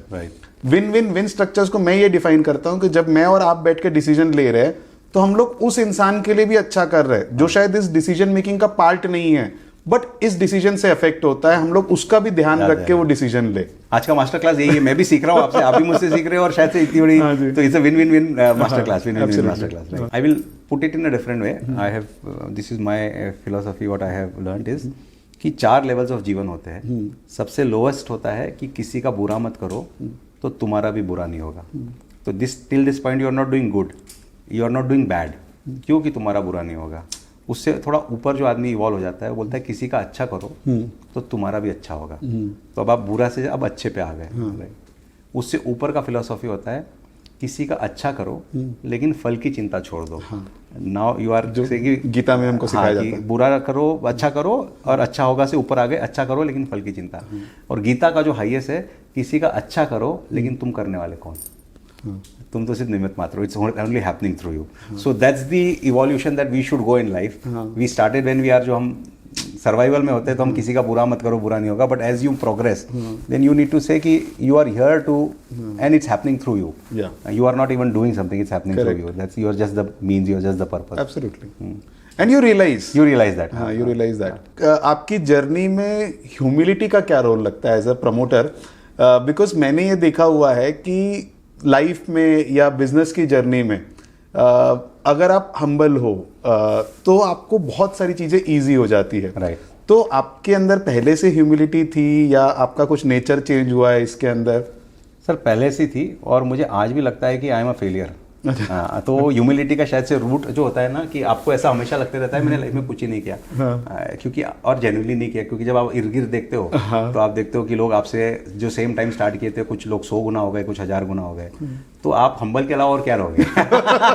क्योंकि आपको मालूम है कि लोग बहुत आगे हैं, राइट? सो कुछ लोग तो 4 साल में स्टार्टअप करके क्लॉड, एंट्रोपिक, कहाँ दुनिया। तो what you have done is just, तो आपने अपना रोल प्ले किया। तो अगर आपको ऐसा लगता है कि मैंने तुर्रम खान हूँ, तो वहीं से ह्यूमिलिटी हटती है। But when you just look around then you know that you are just very small tiny dot on the universe map. तो हम्बल रहने में ही है। When you are humble, two things happen. When you are humble, you become approachable. When you are humble, you are vulnerable. And being approachable and being vulnerable are the strongest skills that a person has. Because when you are vulnerable, when you are approachable, when you are humble, then you attract people who want to come and be with you, support you, and that's how you build a bigger and larger team of goodwill. So that's what I feel. जो लोग humble नहीं होते, वो respect को command कर लेते हैं। क्योंकि मैंने कई बार देखा है प्रमोटर्स में, प्रमोटर्स अपना काम कराने के लिए गुस्से का यूज करते हैं, या मैनेजर्स भी रहते हैं कि भाई मैं डांट के सिखाऊंगा करके। एंड मैंने मेरी जर्नी में हरदम ये सोचा कि यार मैं ये नहीं होने दूंगा मैं। बिकॉज क्या होता है, शायद काम हो भी जाता है, बट जो पूरा माहौल बनता है ऑफिस के अंदर या फिर काम करने वाले की जो फीलिंग आती है वो पॉजिटिव नहीं आती है।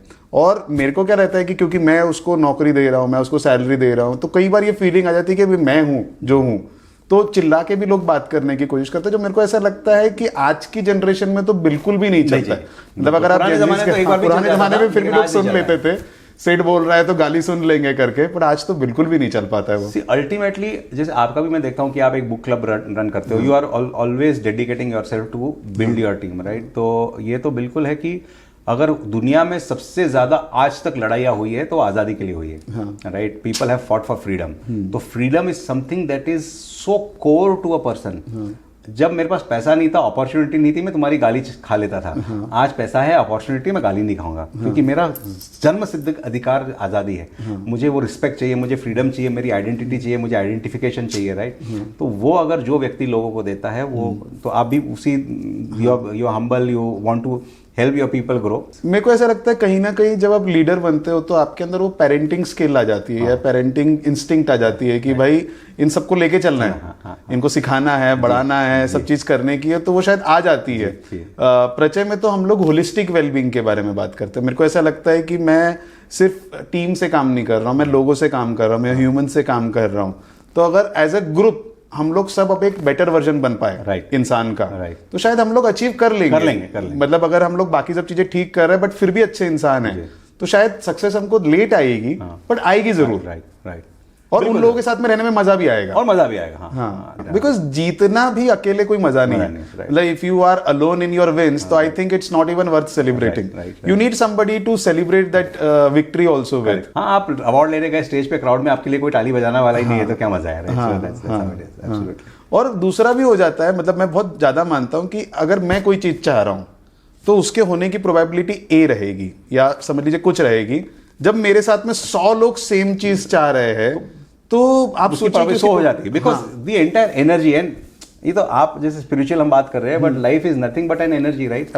तो जितनी एनर्जी जिस तरफ जाएगी उसको उतनी पावर मिलेगी। तो ये this is all about creating energies in work, in action, right? Everybody thinking same direction, and not because they are working but because they feel that this should happen. Absolutely. फिर एक हम आगे बढ़ते हैं, अगर जैसे हमने एक बात कर ली अभी तक लर्निंग में, एक फाउंडर कैसा होना चाहिए, एक कल्चर कैसा होना चाहिए, टीम कैसे बिल्ड होनी चाहिए, एक आखिरी 1-2 टॉपिक की तरफ जाए कि technology and marketing, the biggest differentiators जो मेरी लर्निंग है इन टूडेज वर्ल्ड, अगले आने वाले 50 साल में 2 ही रहेंगे, technology and marketing. Absolutely. Technology will define the speed at which you can grow.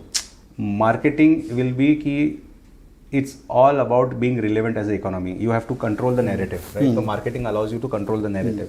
जो लोगों के पास ये 2 tools नहीं है, टेक्नोलॉजी एंड मार्केटिंग, वो कहीं ना कहीं लड़ाई में पीछे रहेंगे। तो आपने परिचय में या अपने लाइफ में मार्केटिंग और टेक्नोलॉजी के ऊपर क्या क्या कर रहे हैं? तो टेक्नोलॉजी में मैंने बहुत शुरुआत में आइडेंटिफाई करने, क्योंकि क्या होता है, आप जब बहुत छोटी ऑर्गेनाइजेशंस रहते हो एंड अनफॉर्चुनेटली बहुत सारे सॉफ्टवेयर या बहुत सारी टेक्नोलॉजी ऐसे छोटे बिजनेसेस को सपोर्ट करने के लिए नहीं बनी हुई है।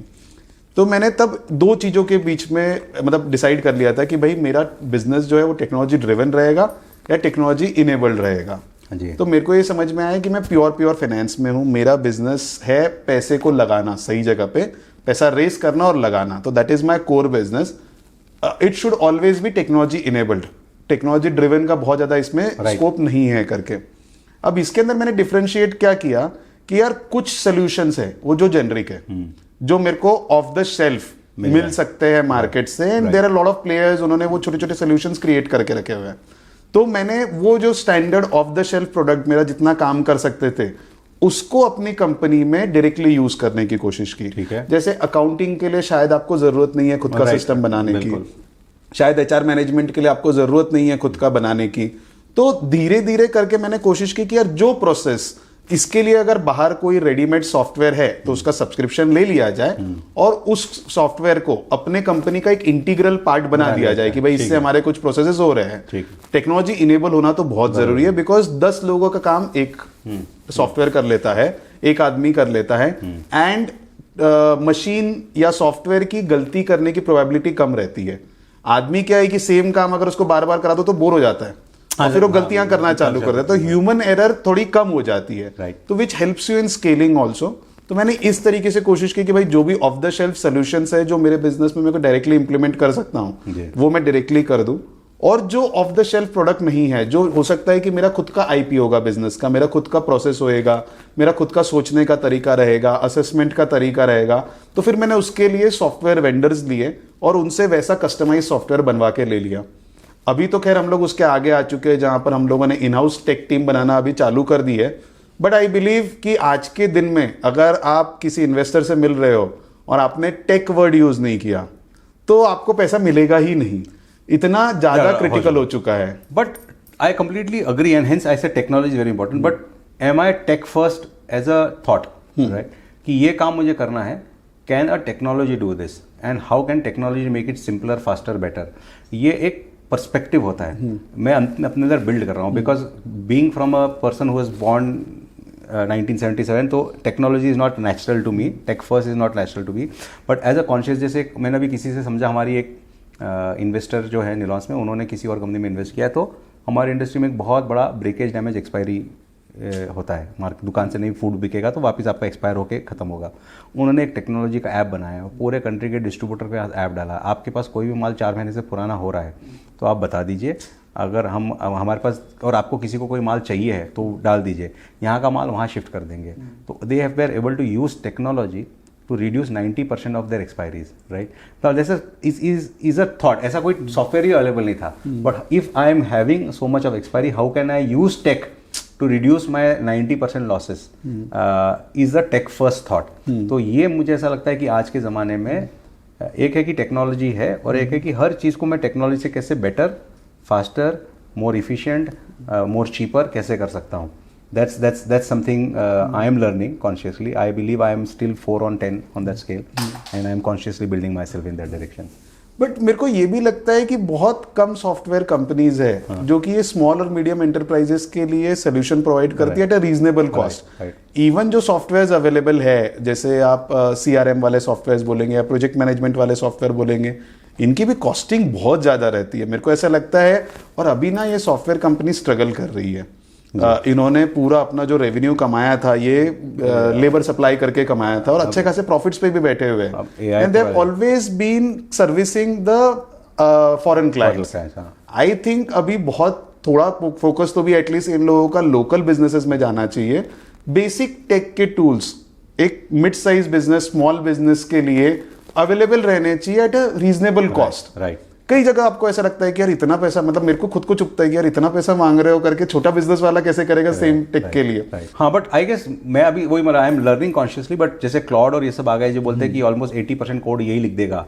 इस प्रकार की चीजें how can we consciously build in the organisation, because tech first thought at thought level is the world where it is happening, ऐसा मुझे लगता है। Second is marketing. Marketing has change, right. पहले तो हमारे ज़माने में मैंने पापा से सुना था कि 50% of your marketing is waste, which 50% you never know. कि आप गोली चला रहे हो, कहाँ चल रही है पता नहीं, आधा का रिजल्ट आएगा आधे का नहीं। But today marketing has change, right. Today marketing has change so significantly. Today marketing और क्या है, मेरे हिसाब से दो ही चीज़ है कि आपको एक किसी व्यक्ति के अंदर आपके प्रोडक्ट को या आपकी सर्विस को लेने के लिए एक उत्साह जगाना, और दूसरा उत्साह जगाने के बाद उसको ये फील कराना कि यार ये क्या गजब चीज़ है, और वो अपने मुंह से 100 लोगों को बताए, विच इज़ ब्रांडिंग। और आज with the use of tech and marketing tools and the ability, मुझे लगता है कि world has changed so much कि आप एक्चुअली, मोदी जी मैं मानता हूँ कि मास्टर ऑफ नैरेटिव सेटिंग है। He can set a narrative, and BJP for 15 साल इसीलिए जीत रही है क्योंकि वो नैरेटिव सेटिंग के मास्टर हो गए। तो आप एक देश को 15 साल तक राज करके सकते हो और यूनिलैटरली कि लोग आपके पीछे भी आपके लिए लड़ जाए, राइट। तो दैट्स द नैरेटिव का पावर है। And are you using that power of narrative already, और you have started to use that? मैं ना दीपक जी थोड़ा सा लेट, मतलब मेरे इसमें ऐसा हुआ कि मैंने पहले HR की जर्नी करी, अब बिजनेस प्रोसेस सिस्टम्स हो गया, अब मैं उस स्टेज के ऊपर आया हूँ जहां पर मैं एक्टिवली कोशिश कर रहा हूँ कि यार ये ब्रांडिंग समझूं। और मेरा ऑनेस्टली आपके साथ में मास्टर क्लास का मेरा ये ऑब्जेक्टिव था कि आपसे बैठ के मैं ये चीज सीखूं करके, बिकॉज इतना आसान नहीं है, बिकॉज आप इस फील्ड के मास्टर है ना, it comes naturally to you. और इसको इम्प्लीमेंट कैसा किया जाए ये नहीं समझ में आता है। और मैं आपको बताऊं, बहुत सारे बिजनेसेस जो कि अच्छा प्रोडक्ट भी बनाते हैं पर बेच नहीं पाते हैं। Right. Sales is not something which is a easy skill. Right. तो अगर समझ लीजिए मैं नया बिजनेस चालू कर रहा हूँ, आप जो बोल रहे हैं कि हाँ यार मेरी डिमांड जनरेट करनी चाहिए, या फिर वो तो मेरे को थोड़ा स्टेप बाय स्टेप बताइए ना कि अगर कोई भी बिजनेसमैन वाला रहेगा, मेरे को मेरा माल बेचने का है, एंड हम लोग जेनरिक पे बात करते हैं, तो ब्रांडिंग में हमने सबसे पहले क्या ध्यान देना चाहिए, फिर मार्केटिंग में क्या करना चाहिए? पहले मार्केटिंग होता है मेरे हिसाब से। अच्छा। ब्रांडिंग बाद में होता है। अच्छा। मार्केटिंग मैं तो उल्टा सोचता था। मार्केटिंग से धंधा आएगा, हाँ, और ब्रांडिंग से वैल्यू आएगी। तो पर मार्केटिंग में जो आपको मार्केट करना है उसमें मार्केटिंग जैसे अगर हम बात करें, अगर मैं FMCG की बात करूं, आपके इस पे भी आऊंगा कि अगर मैंने कोई प्रोडक्ट के ऊपर ऑफर लगाया, या मैंने उसकी ऐसी ऐड, अगर मैं क्लासिकल एक ऐड देता हूं कि 2 एड्स थी, और ये बहुत सुंदर करता है विनी कॉस्मेटिक। उन्होंने जब पहली ऐड लॉन्च की फॉग की पहले 2 साल, तो ऐड थी कि आप जो अपने ऊपर डिओड्रेंट डाल रहे हो उसमें 50% तो गैस है, और हम जो रहेंगे इसके अंदर 100 पफ आपको मिलेंगे, इसके 100 स्ट्रोक्स मिलेंगे परफ्यूम के, no gas only perfume, right. This is a marketing ad, because what it is saying is तुम बेवकूफ हो, या जो भी तुमको दिलवा रहा था वो तुमको बेवकूफ बना रहा था, आधा तो गैस दे रहा था, परफ्यूम के पैसे पे गैस दे रहा था, तो ही वॉज फूलिंग यू। तो अब आप ये लो, पूरा पूरा परफ्यूम मिल रहा है। So this is a marketing ad, because marketing is about making a person move from his current zone because of greed और फियर। तो आप उसको ग्रीड दिया या फियर दिया और आपने मूव कराया। ब्रांडिंग इज 2 साल के आगे की आप फॉग की एड देख रहे हो, अरे भैया क्या चल रहा है, फॉग चल रहा है। तो अब वो ये नहीं बोल रहा है आपको कि फॉग अच्छा है, या इसमें अंदर सोप ऑफ ज़्यादा है, या मेरे इसमें गैस नहीं है। अब वो आपको बोल रहा है कि दुनिया में अगर कौन सा परफ्यूम चलता है, पर डिओड्रेंट चलता है, तो फॉग चलता है। तो क्या चल रहा है, फॉग चल रहा है। मेरे को थोड़ा सा सिंपल शब्दों में अगर डालेंगे, बिकॉज ये शब्द अपने भारी रहते हैं कॉमन इसके हिसाब से, तो ब्रांडिंग और मार्केटिंग सिंपल शब्दों में कैसे मार्केटिंग का बहुत सिंपल मतलब, अगर आपकी प्रोडक्ट की ट्रायल करवानी है, प्रोडक्ट को पहली बार खरीदवाना है, तो उसके लिए आप मार्केटिंग करोगे। ओके। मार्केटिंग का एक होता है कि it is a trial generation tool. Okay, right. किसी भी प्रोडक्ट के लाइफ स्टाइल में अगर आप देखेंगे तो आपकी प्लेसमेंट होगी, मतलब आपका प्रोडक्ट का आपके फाइनेंस में भी प्लेसमेंट होगी। Second would be awareness, third would be trial, fourth would be repeat, fifth would be word of mouth, कि आप ही के कस्टमर आपके बारे में बताएंगे। तो अवेयरनेस एंड ट्रायल मार्केटिंग करा पाता है। ओके। क्योंकि वो आपकी अवेयरनेस कराएगा, और अवेयरनेस से लोगों को बोलेगा यार कुछ चीज़ मैं मिस कर रहा हूँ, मेरे को आदमी क्यों चेंज करता है, अपने कंफर्ट जोन से क्यों निकलता है। वो या तो ग्रीड में निकलता है या तो फियर में निकलता है, कुछ मिस हो जा रहा है या कुछ बड़ा मिलने वाला है। ग्रीड एंड फियर के अलावा आदमी अपने कंफर्ट जोन से हिलता ही नहीं है। राइट। ये हो गया मार्केटिंग। ब्रांडिंग हो गया, मैं पास जब 4 ऑप्शन है फिर भी मैं इस ऑप्शन को खरीदूंगा। जब मैं दुकान पे जाता हूँ, मैंने आज तक अचार नहीं खरीदा है, मैं पहली बार अचार खरीदने गया हूँ, और मैं देखता हूँ कि हाँ ये तो नाम सुना हुआ है निलॉन्स का, बाकी नाम नहीं सुना है। That's the top of the mind recall, कि हाँ इसका नाम सुना हुआ है, ये देखा हुआ है, ये सुना हुआ है। तो जब आपके वो है तो आपको 5 रुपया महंगा भी मिलेगा तो भी आप ले लोगे, बिकॉज आप फर्स्ट टाइम जब खरीद रहे हो तो आपको कन्फ्यूजन है कि कौन सा खरीदूं, तो हाँ ये ब्रांड तो सुना हुआ है। That's branding. So marketing is all about generating awareness and trials. Brand is about generating preferences. If there is a choice between 3, then I will choose this because I believe this is a better brand. That's branding. तो ये simple difference है। तो marketing is trial generation, branding is you become the first choice. हाँ, एक और चीज ना, अगर जितने भी आप स्टार्टअप देखेंगे और हम लोग सुनते रहते हैं कि ये लोग कैश बर्न करते हैं करके, और नए बिजनेस में भी सबसे बड़ा जो खर्चा होता है वो मार्केटिंग पे होता है या ब्रांडिंग पे होता है, मतलब इस टाइप में होता है। कैश बर्न जो होता है, कस्टमर एक्विजिशन कॉस्ट अगर हम लोग देखेंगे इनकी तो बहुत ज्यादा होती है। जितना तो रेवेन्यू नहीं रहता है प्रोडक्ट में, उससे ज्यादा तो ये कर लेते हैं। तो कैसे एज ए प्रमोटर मैंने डिसाइड करना चाहिए कि मैंने कितना, क्योंकि क्या होता है अगर आप कैलकुलेटेड प्रमोटर जैसे मैं हूं, तो मैं हरदम ये दुविधा में आ जाता हूं कि यार मेरी मार्जिन कितनी है प्रोडक्ट में, मैं इससे ज़्यादा तो खर्चा नहीं कर सकता कि भाई मैं 1% 2% तक चले जाऊंगा टोटल सेल्स वैल्यू को। और जब मैं आज नए स्टार्टअप्स देखता हूं तो वो लोग शायद रेवेन्यू से बड़ा तो मार्केटिंग का खर्चा करते हैं। तो कैसे क्या इसमें डिसीजन लेना चाहिए कि कितना पैसा खर्च करना सही है? इसके अंदर जो सबसे इंपॉर्टेंट जो मेरी समझ है कि कितना बड़ा मार्केट है, राइट, और मैं उसका कितना शेयर ले सकता हूँ। जब जेप्टो या ब्लिंकिट आया जो इतना लॉस कर रहे थे, तो रिटेल का मार्केट लाखों करोड़ों का है। अगर उसका मैंने 10% भी घर से बैठने वाले ऐप से कन्वर्ट कर दिया तो I will be sitting on a 20,000, 40,000, 50,000 crore market. Nykaa आया था जब उन्होंने अपना ऑनलाइन स्टोर लॉन्च किया, तो ब्यूटी अपने आप में 1 लाख करोड़ का मार्केट है। तो अगर मैंने ब्यूटी के ऊपर काम किया तो मेरे को इतना मिल जाएगा। So when you have a larger market size then you say कि भाई आज खर्चा करूंगा, आज नुकसान में भी बेचूंगा, 1000 करोड़ के सेल के पीछे 500 करोड़ का नुकसान होगा, लेकिन जिस दिन ये 10,000 करोड़ की हो जाएगी उस दिन मैं कमा लूंगा, बिकॉज मार्केट साइज इतनी बड़ी है। बट आपकी मार्केट साइज छोटी है या आप 10वें एंट्रेंट हो, कि आप 9 लोग ऑलरेडी करके चुके हैं, जब आप उतना दीवानगी वाला खर्चा करोगे तो आप नहीं कमा पाओगे, बिकॉज ऑलरेडी उतना खर्चा करके लोगों ने एक अपना शेयर ले लिया है। क्योंकि तो जो फर्स्ट मूवर्स होते हैं they should spend more, even in the loss is okay, because जैसे आपका डेट का मार्केट है, जैसे हमारी बात होती है कि इंडिया में लोग इक्विटी समझते हैं लेकिन डेट नहीं समझते, और ग्लोबली डेट मार्केट जो इक्विटी से 20 गुना 50 गुना बड़ा है, इंडिया में लोग डेट समझते नहीं। अगर आपको डेट को बिल्ड करना है तो, और आपको ऐसा लगता है कि हाँ इतना बड़ा बिल्ड किया जा सकता है, देन यहाँ पे स्पेंड किया जा सकता है, बिकॉज अपॉर्चुनिटी साइज इतनी बड़ी और किसी ने अभी तक एफर्ट ही नहीं किया है। तो आप वो एफर्ट करोगे तो आपको फर्स्ट मूवर एडवांटेज करके आप 10,000 20,000 करोड़ की कंपनी बना सकते हो। लेकिन जब 20 कंपनियां 10 कंपनियां ऑलरेडी एफर्ट करके खर्चा करके बना लेगी, तब आप आओगे। जैसे इंडिया में एक क्लासिकल स्टोरी है उबर एंड ओला। आज you know Rapido has more downloads of app than Uber and Ola, around 5 times more app, but they did not start with Uber and Ola with 4-wheeler, they started with 2-wheelers। तो उन्होंने एक नई field में crack किया और उस field से फिर वो डिलीवरी में भी आ गए, उस फील्ड से फिर टैक्सी में भी आ गए and have more downloads than Uber and Ola. आप वही चीज रैपिडो अगर कार में आती तो नहीं ले पाती, क्योंकि 2 लोगों ने ऑलरेडी इतना बड़ा मार्केट शेयर ले लिया था, उन्होंने लॉस्ट लीडरशिप करके कर लिया था। So when you have a new field which is a very very large field, किसने अभी तक जगह नहीं बनाई है, then you can spend even larger understanding कि अल्टीमेटली कितना बड़ा मार्केट है और मुझे क्या शेयर लेनी है। तो इसमें क्या होता है टिपिकली कि जो फंडेड बिजनेसेस रहते हैं, राइट, फंड बैक्ड बिजनेसेस रहते हैं, उन लोग के पास में बहुत एबिलिटी रहती है पैसे जलाने की। बीइंग मारवाड़ी, अपने को तो थोड़ा सा ऐसा वैल्यू फॉर मनी वाली आदत रहती है कि भाई मैं 1 रुपया खर्च कर रहा हूँ, वापस कितना आ रहा है करके। तो अगर मेरे को ऐसा लग रहा है कि मेरे बिजनेस में स्कोप अच्छा है, I am a first mover, तो मैंने फिर फंडिंग लेके पैसा जला के अपना मार्केट शेयर और डोमिनेशन बनाना चाहिए। करना चाहिए सर। देखो अल्टीमेटली कोई ना कोई आएगा, उसका राजा बनेगा ही बनेगा। और आज के डेट में ना दुनिया में पैसा बहुत है, राइट, पैसा की कमी नहीं रह गई है, राइट। तो हर एक जन अपने कैटेगरी में घुस के उसका लीडर बनना चाहता है, कोई और बन जाए उससे पहले हम बनना चाहते हैं। यही तरीका आज हो रखा है। सो आज funding gives you that ability, and आज जो इन्वेस्टर्स का ये माइंडसेट भी हो गया कि हाँ अगर इतना बड़ा प्लेटफॉर्म टू प्ले है और अगर यहाँ पे हम इसको बर्न करके यहाँ 50 बना सकते हैं, तो that's where the world has gone.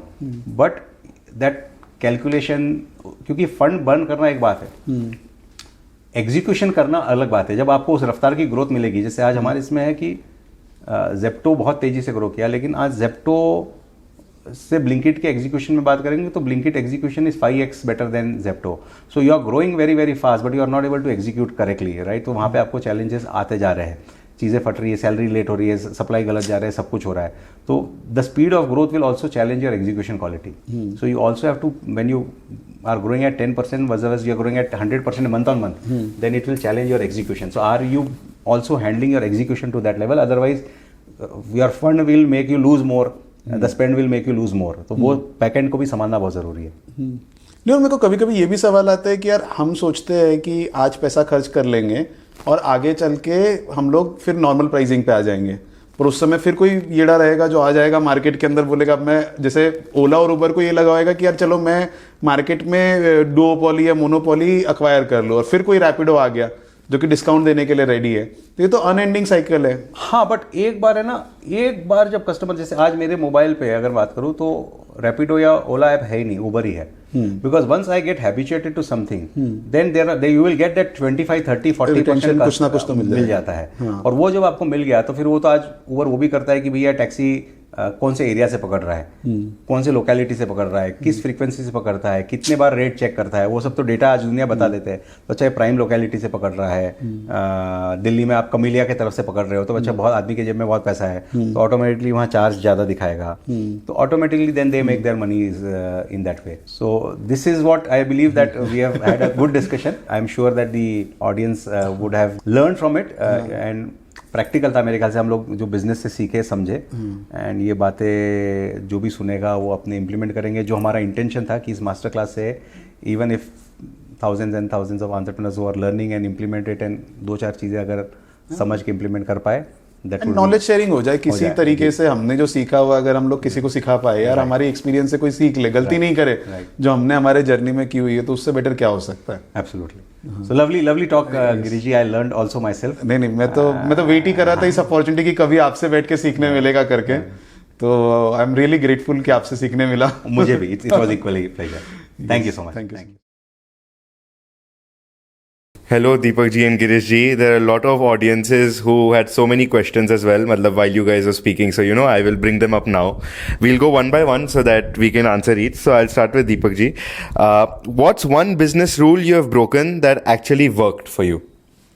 Getting or rewarding people in such a way जहाँ नॉर्मली हमारे इंडस्ट्री में अगर 100 रुपये फिक्स सैलरी होता है और 20 से 25% वेरिएबल होता है, हमारे ग्रोथ जर्नी में हमने 100 रुपये की फिक्स सैलरी पे 150 रुपया वेरिएबल दिया। So that's the kind of money power that we gave people to earn, and that's was the art से जो 200 करोड़ की जर्नी जो 7 साल में हुई, उसका the biggest reason was that people became entrepreneurs themselves. They were earning salaries to such level with the incentive that उनको MNC भी अच्छा नहीं लगता था, they wanted to be with us. What is a business rule that you've also broken that actually worked for you? सो एक ना हमारे यहाँ पर लेंडिंग इंडस्ट्री के अंदर एक अनसेट रूल था कि मैं प्रोडक्ट बनाऊंगा और मैं पॉलिसीज बनाऊंगा उसको, और अगर मेरे प्रोडक्ट की पॉलिसीज में आप बैठे तो मैं आपको पैसा दूंगा।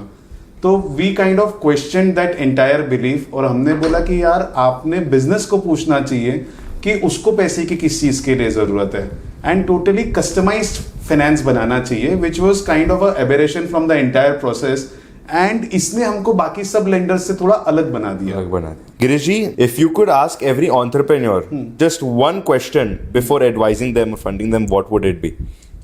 What is it, मतलब what is that you want, you're looking for in your business, मतलब बिजनेस में आपको करने की क्या इच्छा है, what is the why which is driving your business। इससे मेरे को काफी इंसाइट मिल जाती है कि सामने वाला क्या करने की कोशिश कर रहा है एंड उसको क्या चीजें ड्राइव कर रही है। इससे कई सारी चीजें जो उसके आगे होने वाली रहती है वो डिपेंडेंट इस आंसर के ऊपर रहती है।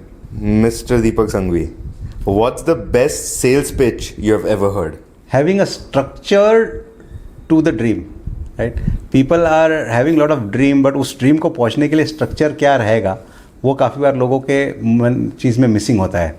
तो जो लोगों के बिजनेस पिच में वो स्ट्रक्चर भी होता है ना, this is my how part of the why part, right, that's तो जो अगेन सिमोन सिनेक की बात करें, it's why then how and then what. तो जो वाई के साथ हाउ को भी जोड़ पाता है, those are the good business pitches. Good business pitches. What's one decision, Girish ji, people regret taking too late? I think taking the growth call. कभी कभी क्या होता है कि आप अलग अलग फेज में बिजनेस के रहते हो एंड आप ये नहीं डिसाइड कर पाते हो कि यार कब मैंने नेक्स्ट जंप मारना चाहिए करके, which can be probably a decision of expansion into upward integration, downward integration. तो क्या होता है कि आपको बिजनेस के अंदर राइट टाइम पे पिवट्स मारने पड़ते हैं, एक्सपेंशन करना पड़ता है। अगर हम वो ना करें तो कोई और वो डिसीजन ले लेता है और उसका बेनिफिट ले लेता है। तो बिजनेस के अंदर कब टिके रहना है और कब जंप मारने की है, कब चलना है और कब कूदना है, वो चीज के बीच में शायद कभी कभी डिसीजन लोग लेट ले लेते हैं। I have an answer to this. I also have a different answer. Is when to let go, right? Many people want to, most of the business in the India जहाँ अटक जाते हैं, they want to control everything. They believe that they can do it better. So one decision people regret, or I regret, or otherwise people regret taking later, is मैंने पहले छोड़ दिया होता, पहले 2 लोगों को डेलीगेट कर दिया होता, तो we would have been much bigger. So when to let go as a promoter? When to let go as a promoter. When you create an institution and not be a promoter. Promoter. Nice. Converting it from a promoter led to an institution. Okay. What's one mistake every founder should make at least once? To think beyond what he's thinking. Okay. Right? So to vision, to dream something beyond that what he's dreaming. Okay. एक ऐसी छलांग जो उसने सोची ना हो, और उसके तरफ एक तरीके की कोशिश करना। Okay. Right. Any insights on that, sir? I think experimentation. Okay. Challenging the status क्यो। हाँ. मतलब कई बार ऐसा होता है बिजनेस के अंदर कि हमको बताया जाता है कि ये प्रथा चली आ रही है, ये चला आ रहा है करके जी. तो मेरे को लगता है कि वो हर एक बिजनेसमैन ने वो एक चैलेंज तो करना चाहिए, बिकॉज एक एंटरप्रेन्योर का काम ही होता है टू चैलेंज द स्टेटस क्यो and bring something which did not exist in the world before. तो कोई भी फील्ड है जहां पर आपको बोला गया है कि यार ये नॉर्मल है, तो आपने उसको जरूर चैलेंज करना चाहिए और बोलना चाहिए क्यों नहीं, ये क्यों नहीं हो सकता करके। तो वो मैंने हरदम कोशिश की हुई है कि भाई हर चीज में, मतलब अभी जैसे हम लोग कोशिश कर रहे हैं बॉन्ड मार्केट भी करने की, तो चीजें नहीं डेवलप्ड है यहाँ पर, तो टीम एक्सेप्ट कर लेती है कि यार ये चीज ना रेगुलेशंस में ऐसी है, तो मैं इनको बोलता हूँ चलो रेगुलेशंस में ऐसी है तो व्हाइट पेपर लिखो, रेगुलेटर्स को जाके बताओ, और ये लोग हंसते कि बोले सर आप ना हर चीज के ऊपर पहुंच जाते हो कि यार ये करना है, बट आपने स्टेटस को चैलेंज करना चाहिए और क्यों ये चीज ऐसी है और ऐसी क्यों नहीं है, ये क्वेश्चन तो पूछते रहना चाहिए रेगुलर बेसिस पे। तो एक्सपेरिमेंट और छलांग मारो एक बार। और मेरा इनके इस पर एक ही, नीलॉस में हमारा एक कहावत है, या तो हम रास्ता ढूंढेंगे और नहीं मिला तो पैदा करेंगे, but that's the only way of success, right? What's one thing successful businesses or grown businesses at your level should say no to more often? I think something which is not beneficial to the entire ecosystem. मतलब क्या होता है कि जब आप business शुरू करते हो तो शायद आपको हर वो चीज करनी पड़ती है जो कि आपको सरवाइव करने के लिए, ग्रो करने के लिए लगती है, बट एक लेवल पे जब आप बिजनेस में पहुंच जाते हो तो आपने कोशिश करनी चाहिए कि जो सही है वो करूं, जो फायदेमंद है शायद वो नहीं करूं, पर जो सही है उस चीज के बारे में मैं सोचना चालू करूं। तो एटलीस्ट सक्सेसफुल बिजनेसेस ने वो रास्ते निकालने चाहिए, मेरे को ऐसा लगता है। Deepak ji, if you had to start from zero tomorrow, which industry would you enter? I understand, जो मुझे समझ में आता है, मुझे FMCG समझ में आता है, तो I will go with what I understand rather than again spending 5 years understanding that, but I will use, जो हमने इसमें कहा, use technology and use marketing as my first tools rather than the product and the sales and the operations. How do I use technology, how do I use marketing to be the disruptor. The disruptor. If you could bring back one old school business practice, what would it be? Old school business practice का नहीं बोलूंगा, पर मैं एक दूसरा उस चीज को ना दूसरे तरीके से डालूंगा कि जो जरूरत है ना वो है कॉन्शियस कैपिटलिज्म की. Okay. बिजनेसेस कभी भी आइसोलेशन में नहीं रहे हैं. बिजनेसेस सोसाइटी में रहे हैं, सोसाइटी के लिए कुछ करने के लिए बने गए हैं जी. तो आज जरूरत है, हम लोग कॉर्पोरेट सोशल रिस्पॉन्सिबिलिटी की बात करते हैं, बट आज जरूरत है बिजनेसेस को सोसाइटी में जाने की, Okay. सोसाइटी का इंटीग्रल पार्ट रहने की, Okay. एंड वो गुडविल कमाने की as a business also. Okay. मतलब ऐसा नहीं होना चाहिए कि मेरे को गवर्नमेंट फोर्स कर रही है कि 2% प्रॉफिट का मैंने CSR में यूज करना चाहिए, इसीलिए मैं सोसाइटी के बारे में सोच रहा हूँ. मैंने सोसाइटी के बीच में रह के उसका एक हिस्सा बन के उसके लिए कुछ कंट्रीब्यूट करना चाहिए. तो उससे क्या होएगा कि एक जो डिवाइड बनी हुई है ना, वो डिवाइड खत्म हो जाएगी सोसाइटी में. Understood. Interesting. That is something I didn't think of. Which business skill is impossible for both of you? This is actually, which business skill is the most impossible to learn in a classroom? I believe ability to manage people. And I believe sales.